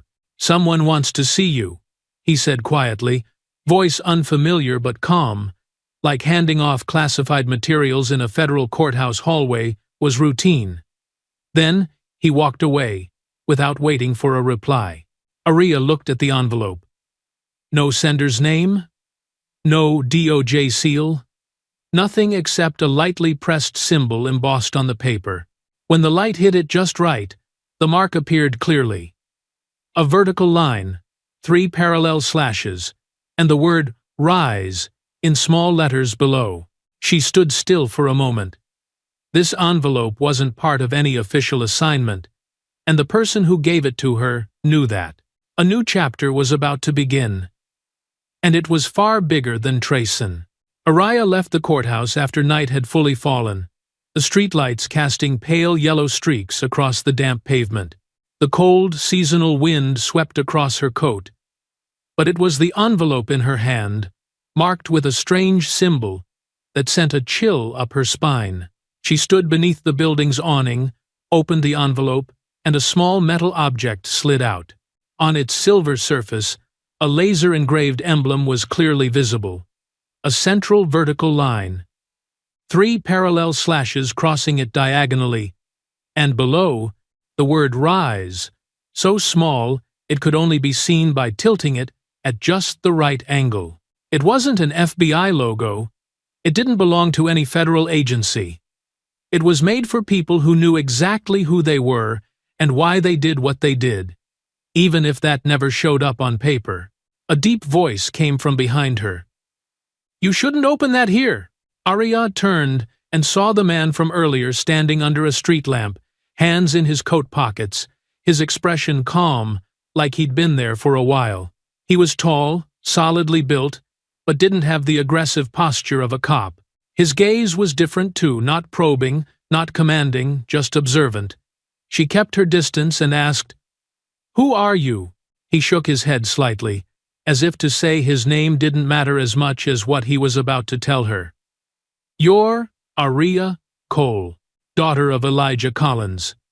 The sentence made her heartbeat pause for half a second. She hadn't mentioned her father's name to anyone outside of federal records. The man continued, "He was once on Rise's protection list. We tried to keep him safe, but the system that day was stronger than we thought. And he was taken out of the game before we could get him to the meeting point." Aria tightened her grip on the envelope. "Protection list?" She spoke slowly to steady her voice. The man nodded. "There are people who uncover wrongdoing inside law enforcement, but they're too alone to survive. Rise used to be the final stop for people like that." His voice didn't carry pride, just the tone of someone recounting something long past. "Your father had evidence about a group of officers clearing the way for Costello a long time ago. He thought he reported it to the right place, but they were one step ahead." Aria took a deep breath, trying to hold her emotions in check. The FBI doesn't know about this. The man shrugged. The FBI knows what it's allowed to reach. Rise exists in the places beyond that. In corners where federal files never go. In places where anyone who touches it gets reassigned, ignored, or erased. He glanced at the metal piece in her hand. That thing is the door in. A simple way of saying, you've been chosen to see more than the case files allow. We're not an organization, not a force, and we don't want recognition. We're just people who've learned that the system never fixes its own cracks. It takes someone standing where the law can't reach. Aria braced her hand against the steel railing by the steps, her eyes fixed on the street where cars kept rolling by. Why me? She didn't ask like she was protesting. She asked like someone who needed to be sure of one thing before taking the next step. The man looked at her. The streetlight casting across his face made his features sharper. Because you don't back down when facing power. Because you understand that discrimination doesn't always come in slurs. It lives in the reports that can get people killed. And because your father couldn't finish his part, they want you to carry on what was left unfinished. She stayed silent for a moment. In that silence, a faint ambulance siren echoed from afar. Its red and blue lights fading between the buildings across the street. Chicago was still Chicago, a city that never slept, never quieted, always trembled in the places buried under concrete. Aria looked at the man. What if I say no? He exhaled slowly. Then, they'll choose someone else. But the name Collins will stay buried in the files like a cut that never heals. Aria looked down at the metal device again. It was as thin as a keycard, but heavier than something that size should be. She flipped it over and saw a small groove running along the back, like a slot meant for a fingertip. She lightly placed her thumb on the spot, and the device made a soft tick sound like it had just activated something that couldn't be seen from the outside. The man nodded. You've opened it? That means you've started. A faint light appeared at the edge of the card. Not bright like an LED. More like a subtle response confirmation that it had connected to some encrypted system. Aria couldn't tell what it had sent, where it went, or who might be receiving it. But she knew this wasn't FBI-issued tech. This belonged to a different level. The kind her father once reached before he was silenced. The man stepped back half a step and said, They'll contact you within 24 hours. Not by phone. Not by email. When it happens, you'll know. He pulled up his hood and disappeared into the crowd quickly, like he had melted into the dark rather than just walked away. Aria stood alone at the top of the steps, the device still in her hand. The city stretched out in front of her like a wide canvas, its light sweeping across her face, catching on the dim line of glow still lingering on the Rise card. She felt something her father must have felt before the final signature sealed that fatal report. Justice doesn't come from the system. It comes from the people willing to dig into what everyone else avoids. She closed her hand gently around the metal card, exhaled slowly, then tucked it into her coat pocket. A new phase of the fight had just begun, and she had already stepped into it before she could hesitate. In the dark, a tiny light on the Rise card went out like a signal that the connection was locked. And whatever came next was beyond the reach of any official agency. Aria sat in her small apartment, the desk lamp casting a soft glow onto the wooden surface, forming a dim circle of light around the metal device. She had left it there for at least 10 minutes, waiting to see if it would activate on its own. No sound, no vibration, no sign it held anything inside. Just a cold, thin piece of metal, lying still like an old key. But her instincts told her it wasn't that simple. This device wasn't designed to function like a phone or a key card. It felt more like a gateway to somewhere else. Somewhere only those within Rise could access. When she placed the tip of her finger into the small groove on the back, the card emitted a faint tick. A soft blue light lit up along the edge, running down the groove like current flowing through a wire. For a brief moment, the room darkened completely, then lit back up with a soft, projector-like blue glow. The device didn't display anything on its surface. Instead, it projected a thin, 3D layer of light, expanding in front of her within arm's reach. A digital map appeared. Not a city map or national layout, she recognized, but a network of blinking dots scattered across the United States. Each light blinked in its own rhythm, some dim, some strong, some completely dark. The header above read, "RISE Active Nodes," a term she guessed referred to areas where RISE members had once operated or were still operating. Chicago was just one among dozens of other points. As she moved her hand closer to the map, the light responded like a motion sensor picking up signals from her palm. The screen instantly zoomed into the Midwest region. A list popped up on the right, titled Historical Patterns, followed by a series of cases resembling Trayson's, corrupt officers, tampered internal reports, camera footage that glitched at just the right moment, deaths in holding cells labeled as pre-existing conditions. There were no full names, but the timeline and case details were clear enough to show this was curated by insiders, not from any public database. It felt like RISE had been tracking systemic abuse for years, both large and small. Aria opened each entry. Trayson's case sat near the center, marked in deep red, with the tag "Closed," confirmed. Below, it was the case of an officer who had caused a stir in Detroit, then vanished before charges could be filed. Above was the case of a small-town police chief in Missouri, tied to 3 unexplained deaths. The structure of the network became clear. They weren't just tracking criminals, they were tracking the shadows the system tried to hide. As she dragged the map to the right, a new file appeared. Collins file. She froze for half a second when she saw the name. No photo, no description, just a lock icon and the small line, "Restricted. Biometric access required."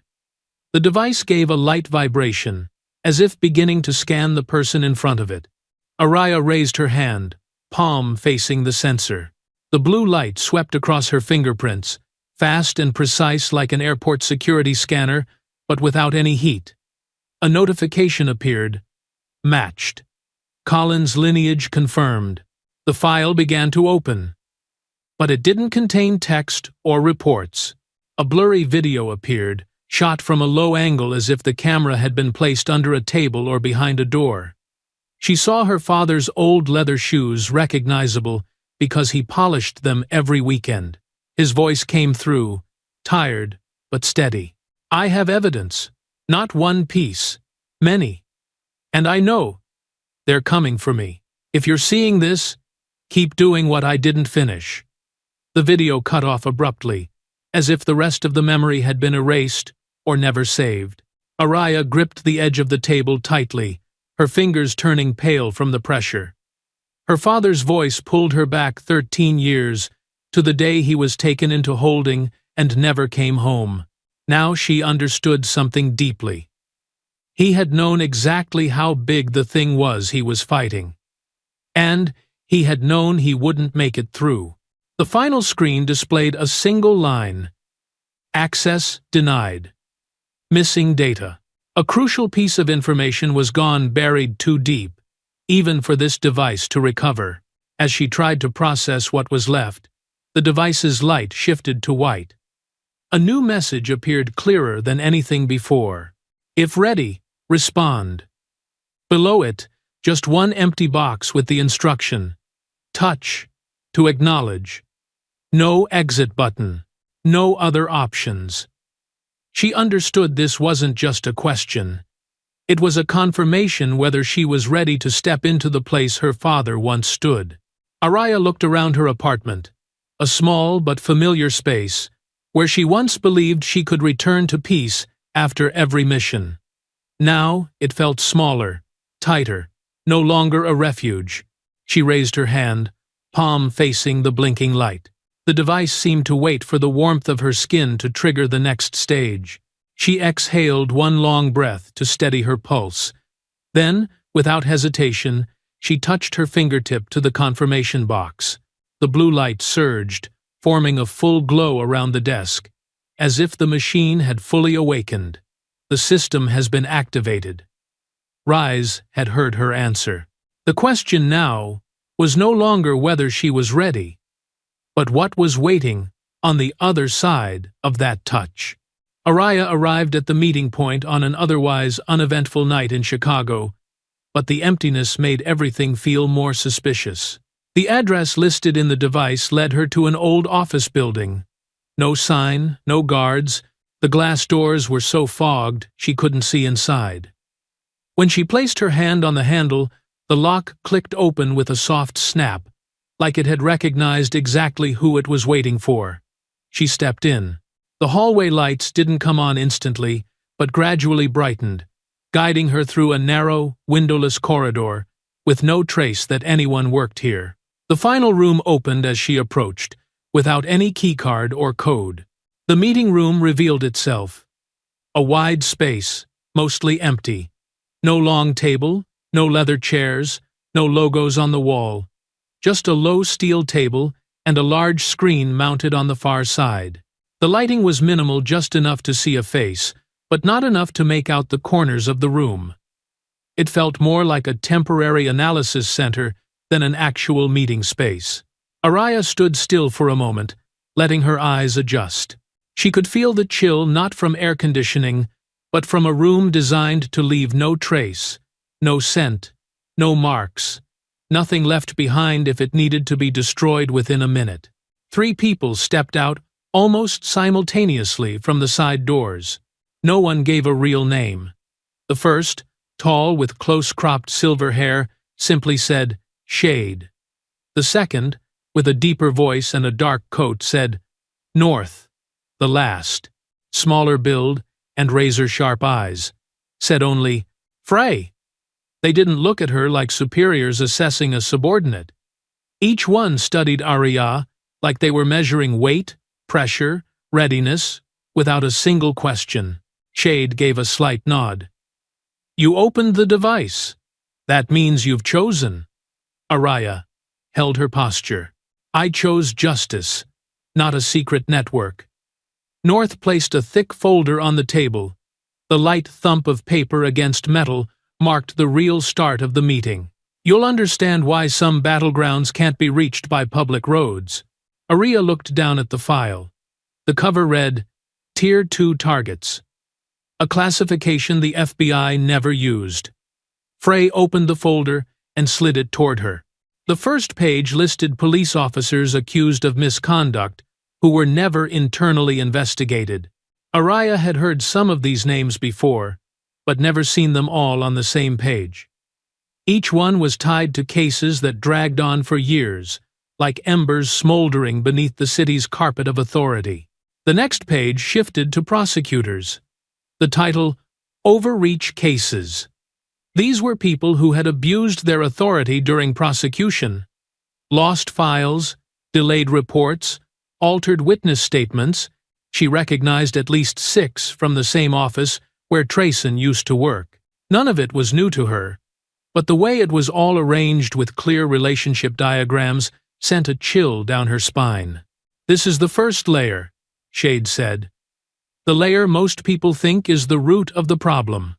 North flipped to the middle of the folder. "But the truth is, level 3 is where the decisions are made. Where everything begins." Frey activated the screen. A flash of white light filled the center of the room. An image appeared. Trayson, in full uniform, standing beside a man in a deep blue suit, dressed as if ready for a TV appearance. Araya narrowed her eyes, trying to recall where she'd seen that face before. Frey explained. Araya's eyes widened by reflex. Graymont had appeared on television before, standing behind campaigns to increase police funding, speaking about urban security, as if he understood it better than the people living in poor neighborhoods patrolled every night. But she had never heard of any direct connection to Trayson. Shade tapped lightly on the screen. This moment wasn't random.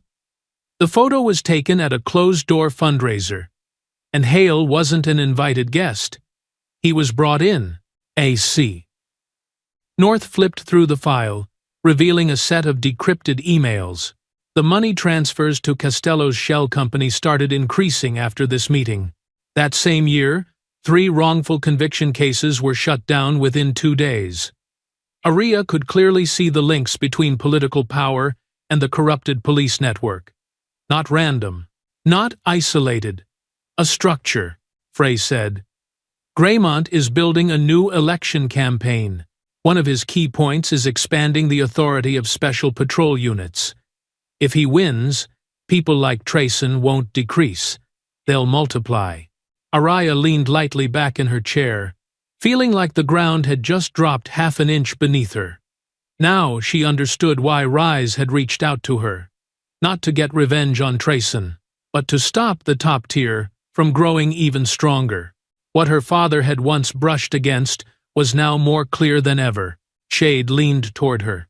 You've seen the third tier, and you understand why we need someone on the first where the public still believes. We can't step into that space, but you can. Araya didn't answer right away. She looked again at the photo. At Graymont's eyes, the man standing next to Trayson like he was laying the foundation for something even worse. North closed the file, speaking slowly. The question isn't whether you're capable.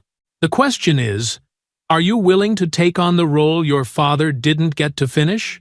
Aria took a deep breath, then opened her eyes, staring hard at the screen again. The image of Trayson beside Senator Graymont felt like a knife turned backward into the path she thought had ended today.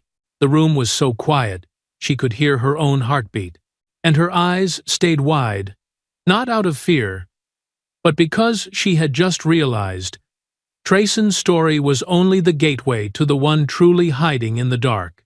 Aria returned to the apartment close to midnight. The city outside was still as noisy as usual, with the rush of cars on the avenue and the metallic sound of trains echoing from distant tracks like an endless background rhythm. The streetlights cast long beams through the window, flickering with the movement of the old curtain. But when she shut the door, the atmosphere inside was completely cut off from the outside world. The room was so quiet she could hear the steady whir of the fan, along with the faint creak of the plastic chair as she walked by. That moment made her realize the silence wasn't peaceful. It felt like the stillness right before the truth crashed in. A kind of emptiness she had known since childhood. She placed the Rise file folder on the table, setting it right at the edge like a reminder of everything she hadn't yet faced. She opened the FBI laptop, typed in each layer of the password. Her fingers trembled slightly from the tension, even though her face kept the usual calm of an agent seasoned by investigations. This time she chose to go by the book. Log into the internal system and search for her father's case file. If she was going to go further down the secret path Rise was laying out, she needed something concrete before taking another step. But when the words Elijah Collins appeared in the search bar and were entered into the system, the screen gave her nothing but a cold, blank space. No records, no photos, no case numbers, no detention dates, no investigation codes, nothing but a short line. No records found. A phrase she had seen often in her career, but had never made her feel this lost. Aria sat upright, leaning forward slightly, as if being closer to the screen might change the result. This wasn't normal. She knew the FBI's data protocols well, including the gray areas some people used to skirt around them. No record ever vanished completely from the system, even if it was pulled, classified, or moved into a sealed archive. Security laws required at least a shell file to remain, a single line confirming that the data had been relocated to a restricted zone, but not her father's. It was completely blank, as if he had never existed in the justice system. A disappearance so clean, it felt unnatural. She tried another way. Searched by offense code. By year, by region, by estimated date of arrest, even tried filtering by the first letter of the surname. The result was still that same emotionless void. The arrest, the hospital intake report, the detention note, all wiped, leaving not even a trace in the digital dust. A chill ran down her spine, every vertebra tightening, not just because the file was gone, but because the person with the power to erase it like this was definitely not at a local police level, or even a small internal affairs unit. This had the fingerprints of someone higher up the level rise referred to as the other floor of the Tower of Power. And that meant this didn't happen recently. It wasn't someone trying to cover up the present. It had happened years ago, right after her father died. A move so calculated that even time couldn't blur it. The kind of erasure used in intelligence circles, not law enforcement. Araya opened the Collins file again on the Rise device. The screen lit up, thin as a glass sheet holding memory. The video of her father appeared. The light blurry, as if it had been filmed in makeshift conditions. His voice was weak but firm, cut short like an unfinished blade stroke, leaving a gap the viewer had to fill in. She kept watching the detail of his shoes, those same shoes she used to polish for him on weekend evenings, back when he was still alive, when they would quietly go about their own work, but still feel each other's presence. They were old shoes, the leather slightly peeling at the toes, but he never replaced them. He said they helped him feel grounded when standing in front of someone who needed protecting. She paused the screen at the final second and saved the image. And that sentence, his faded words, "If someone sees this, please finish the work I didn't get to." She looked at that line longer than the video itself. In her mind, old memories resurfaced as if someone had pulled them out from the dark part behind her eyes. Her mother collapsing at the kitchen table when the news came, her hands gripping the edge so tightly the glass spilled on the floor, and neither of them noticed. The officers in unfamiliar uniforms who came to the house, coats buttoned up, voices evasive, eyes shifting to anything else when she asked something direct. Her standing in a hospital hallway on a winter night, her breath turning to mist as she tried to peer through a foggy window, hearing only the dry conclusion that her father had encountered an issue during detention. No one gave her an answer. No one wanted to say more. And when she tried to find a witness who had seen her father being taken in that day, the only reply she got was, "He was transferred to another state." A few months later, no one knew where he was anymore. That witness was named Malcolm Reed. She remembered clearly, because her father had mentioned him a few times at the dinner table as someone principled, someone who spoke the truth, even when it pushed him to the margins. Araya tried searching his name in the federal database. The system took noticeably longer than usual to return results, as if it had to dig through hidden layers. Finally, only one record appeared. Missing. Case closed. No details. No specific date of disappearance. No final witness report. The closing line, closed due to lack of leads, made her frown. It was a familiar phrase, but in this case, it felt like a curtain pulled over an empty space, not a conclusion grounded in truth. She'd read enough internal reports to know when language was being used as a tool instead of for clarity. She opened the Rise file and flipped to the section labeled Witnesses, Compromised. Malcolm's name was on the 6th line, not highlighted, but not hidden either. The note beside it read clearly, "Disappeared after reporting suspicious activity in precinct. Possible coercion." She read that line more slowly than usual. In the room, the air thickened into something dense and dark.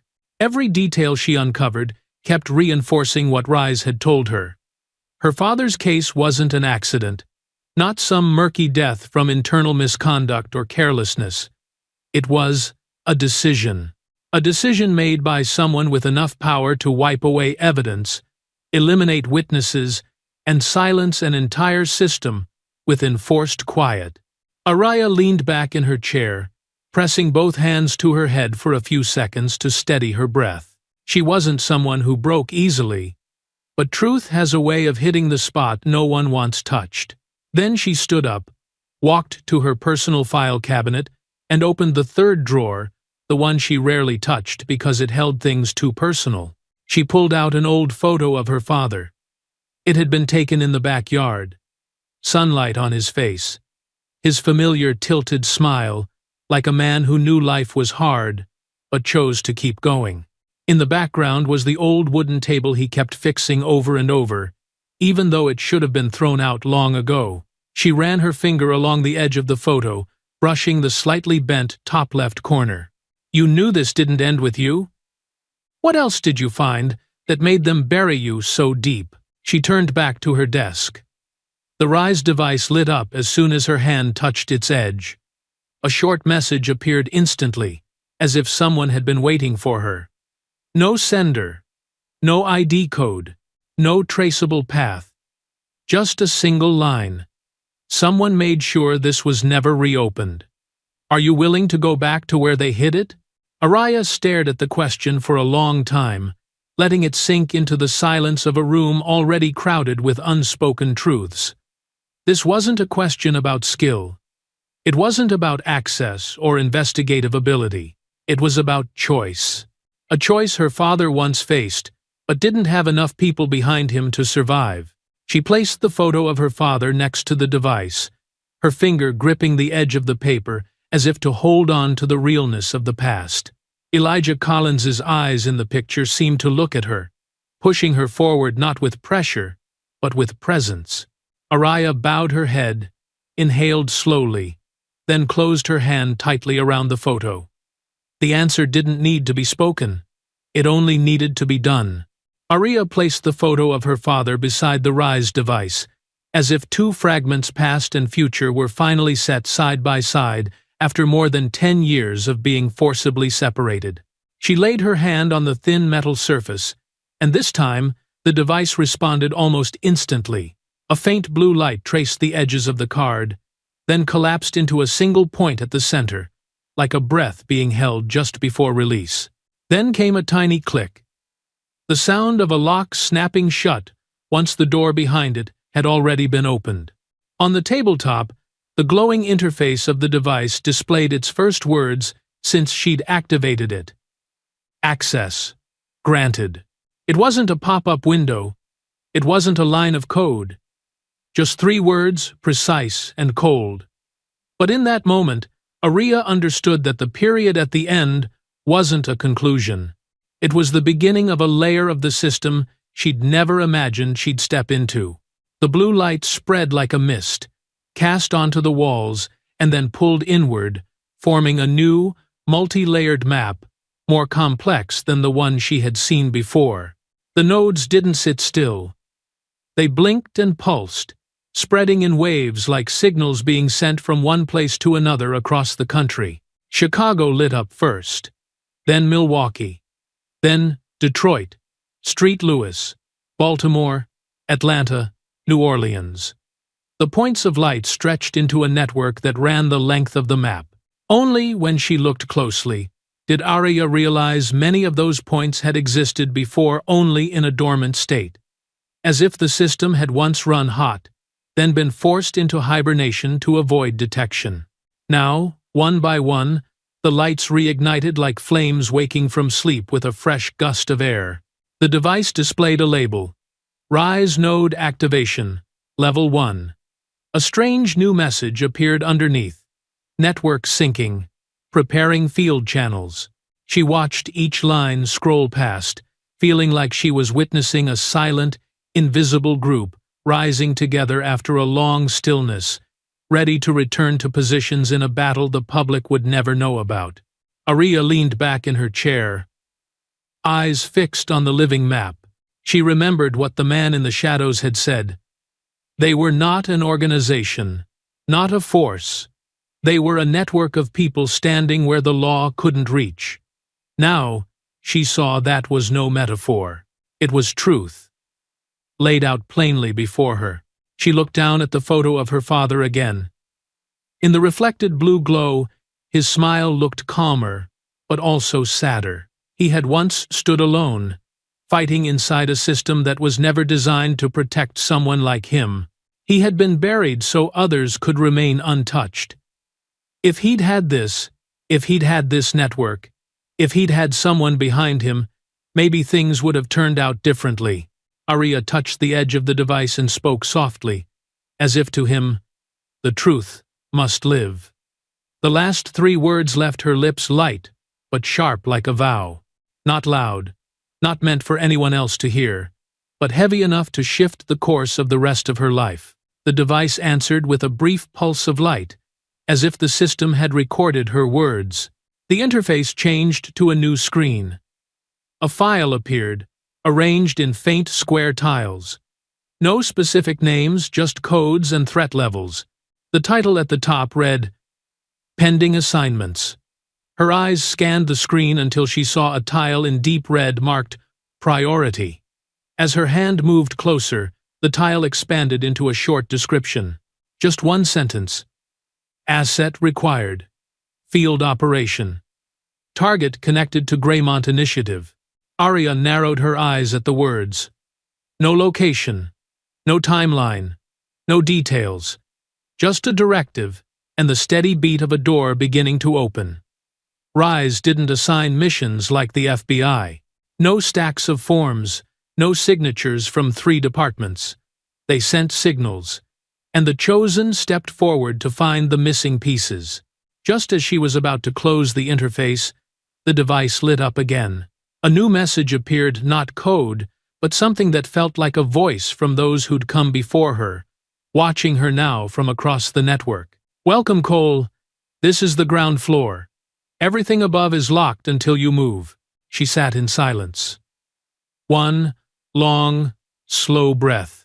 Then, she brushed a hand along her cheek, letting herself feel the weight of this moment. This wasn't an opportunity. It was a duty. And no one else could finish what her father had started. The screen shifted to a final notification. Prepare for initial contact. A courier will arrive. No digital trace. Stay alert. Arya planted both hands on the edge of the table and stood up. The small room was still dark, still quiet, the place she had once treated as a pause between cases. But now, it felt more like a starting line than a shelter. She picked up the Rise device, slid it into her inner coat pocket, and turned off the light. As she stepped toward the window and looked down at the city, breathing beneath the cold wind of night, the map remained etched in her mind. Dozens of glowing points, connected like the heartbeat of a country waking up after years of being suffocated. She placed her hand on the glass, eyes reaching past the rows of buildings. If they want darkness, I'll bring the light. Cold wind slipped through the crack in the door. The lights outside flickered like a signal, answering her. The world below was still noisy, but behind it, something deeper was beginning to stir. Arya turned, closing the door behind her. In the dark of the room, the Rise device lit up one last time, casting a thin but sharp line of text onto the wall. This is just the beginning. 80 doors. Some stories aren't just about one person, one trial, or one corrupt officer. They're about the quiet cracks in society, the voices silenced too early, the people considered unimportant until the truth surfaces and forces everyone to take another look. Arya's story, and the wrongful death of her father, is not just the journey of one person seeking justice. It's a mirror held up to the system, where power is sometimes used as a weapon to silence the vulnerable, and where long silence can kill more than a bad verdict. The biggest lesson lies here. Justice doesn't come on its own. It takes someone willing to stand up, even against forces far more powerful.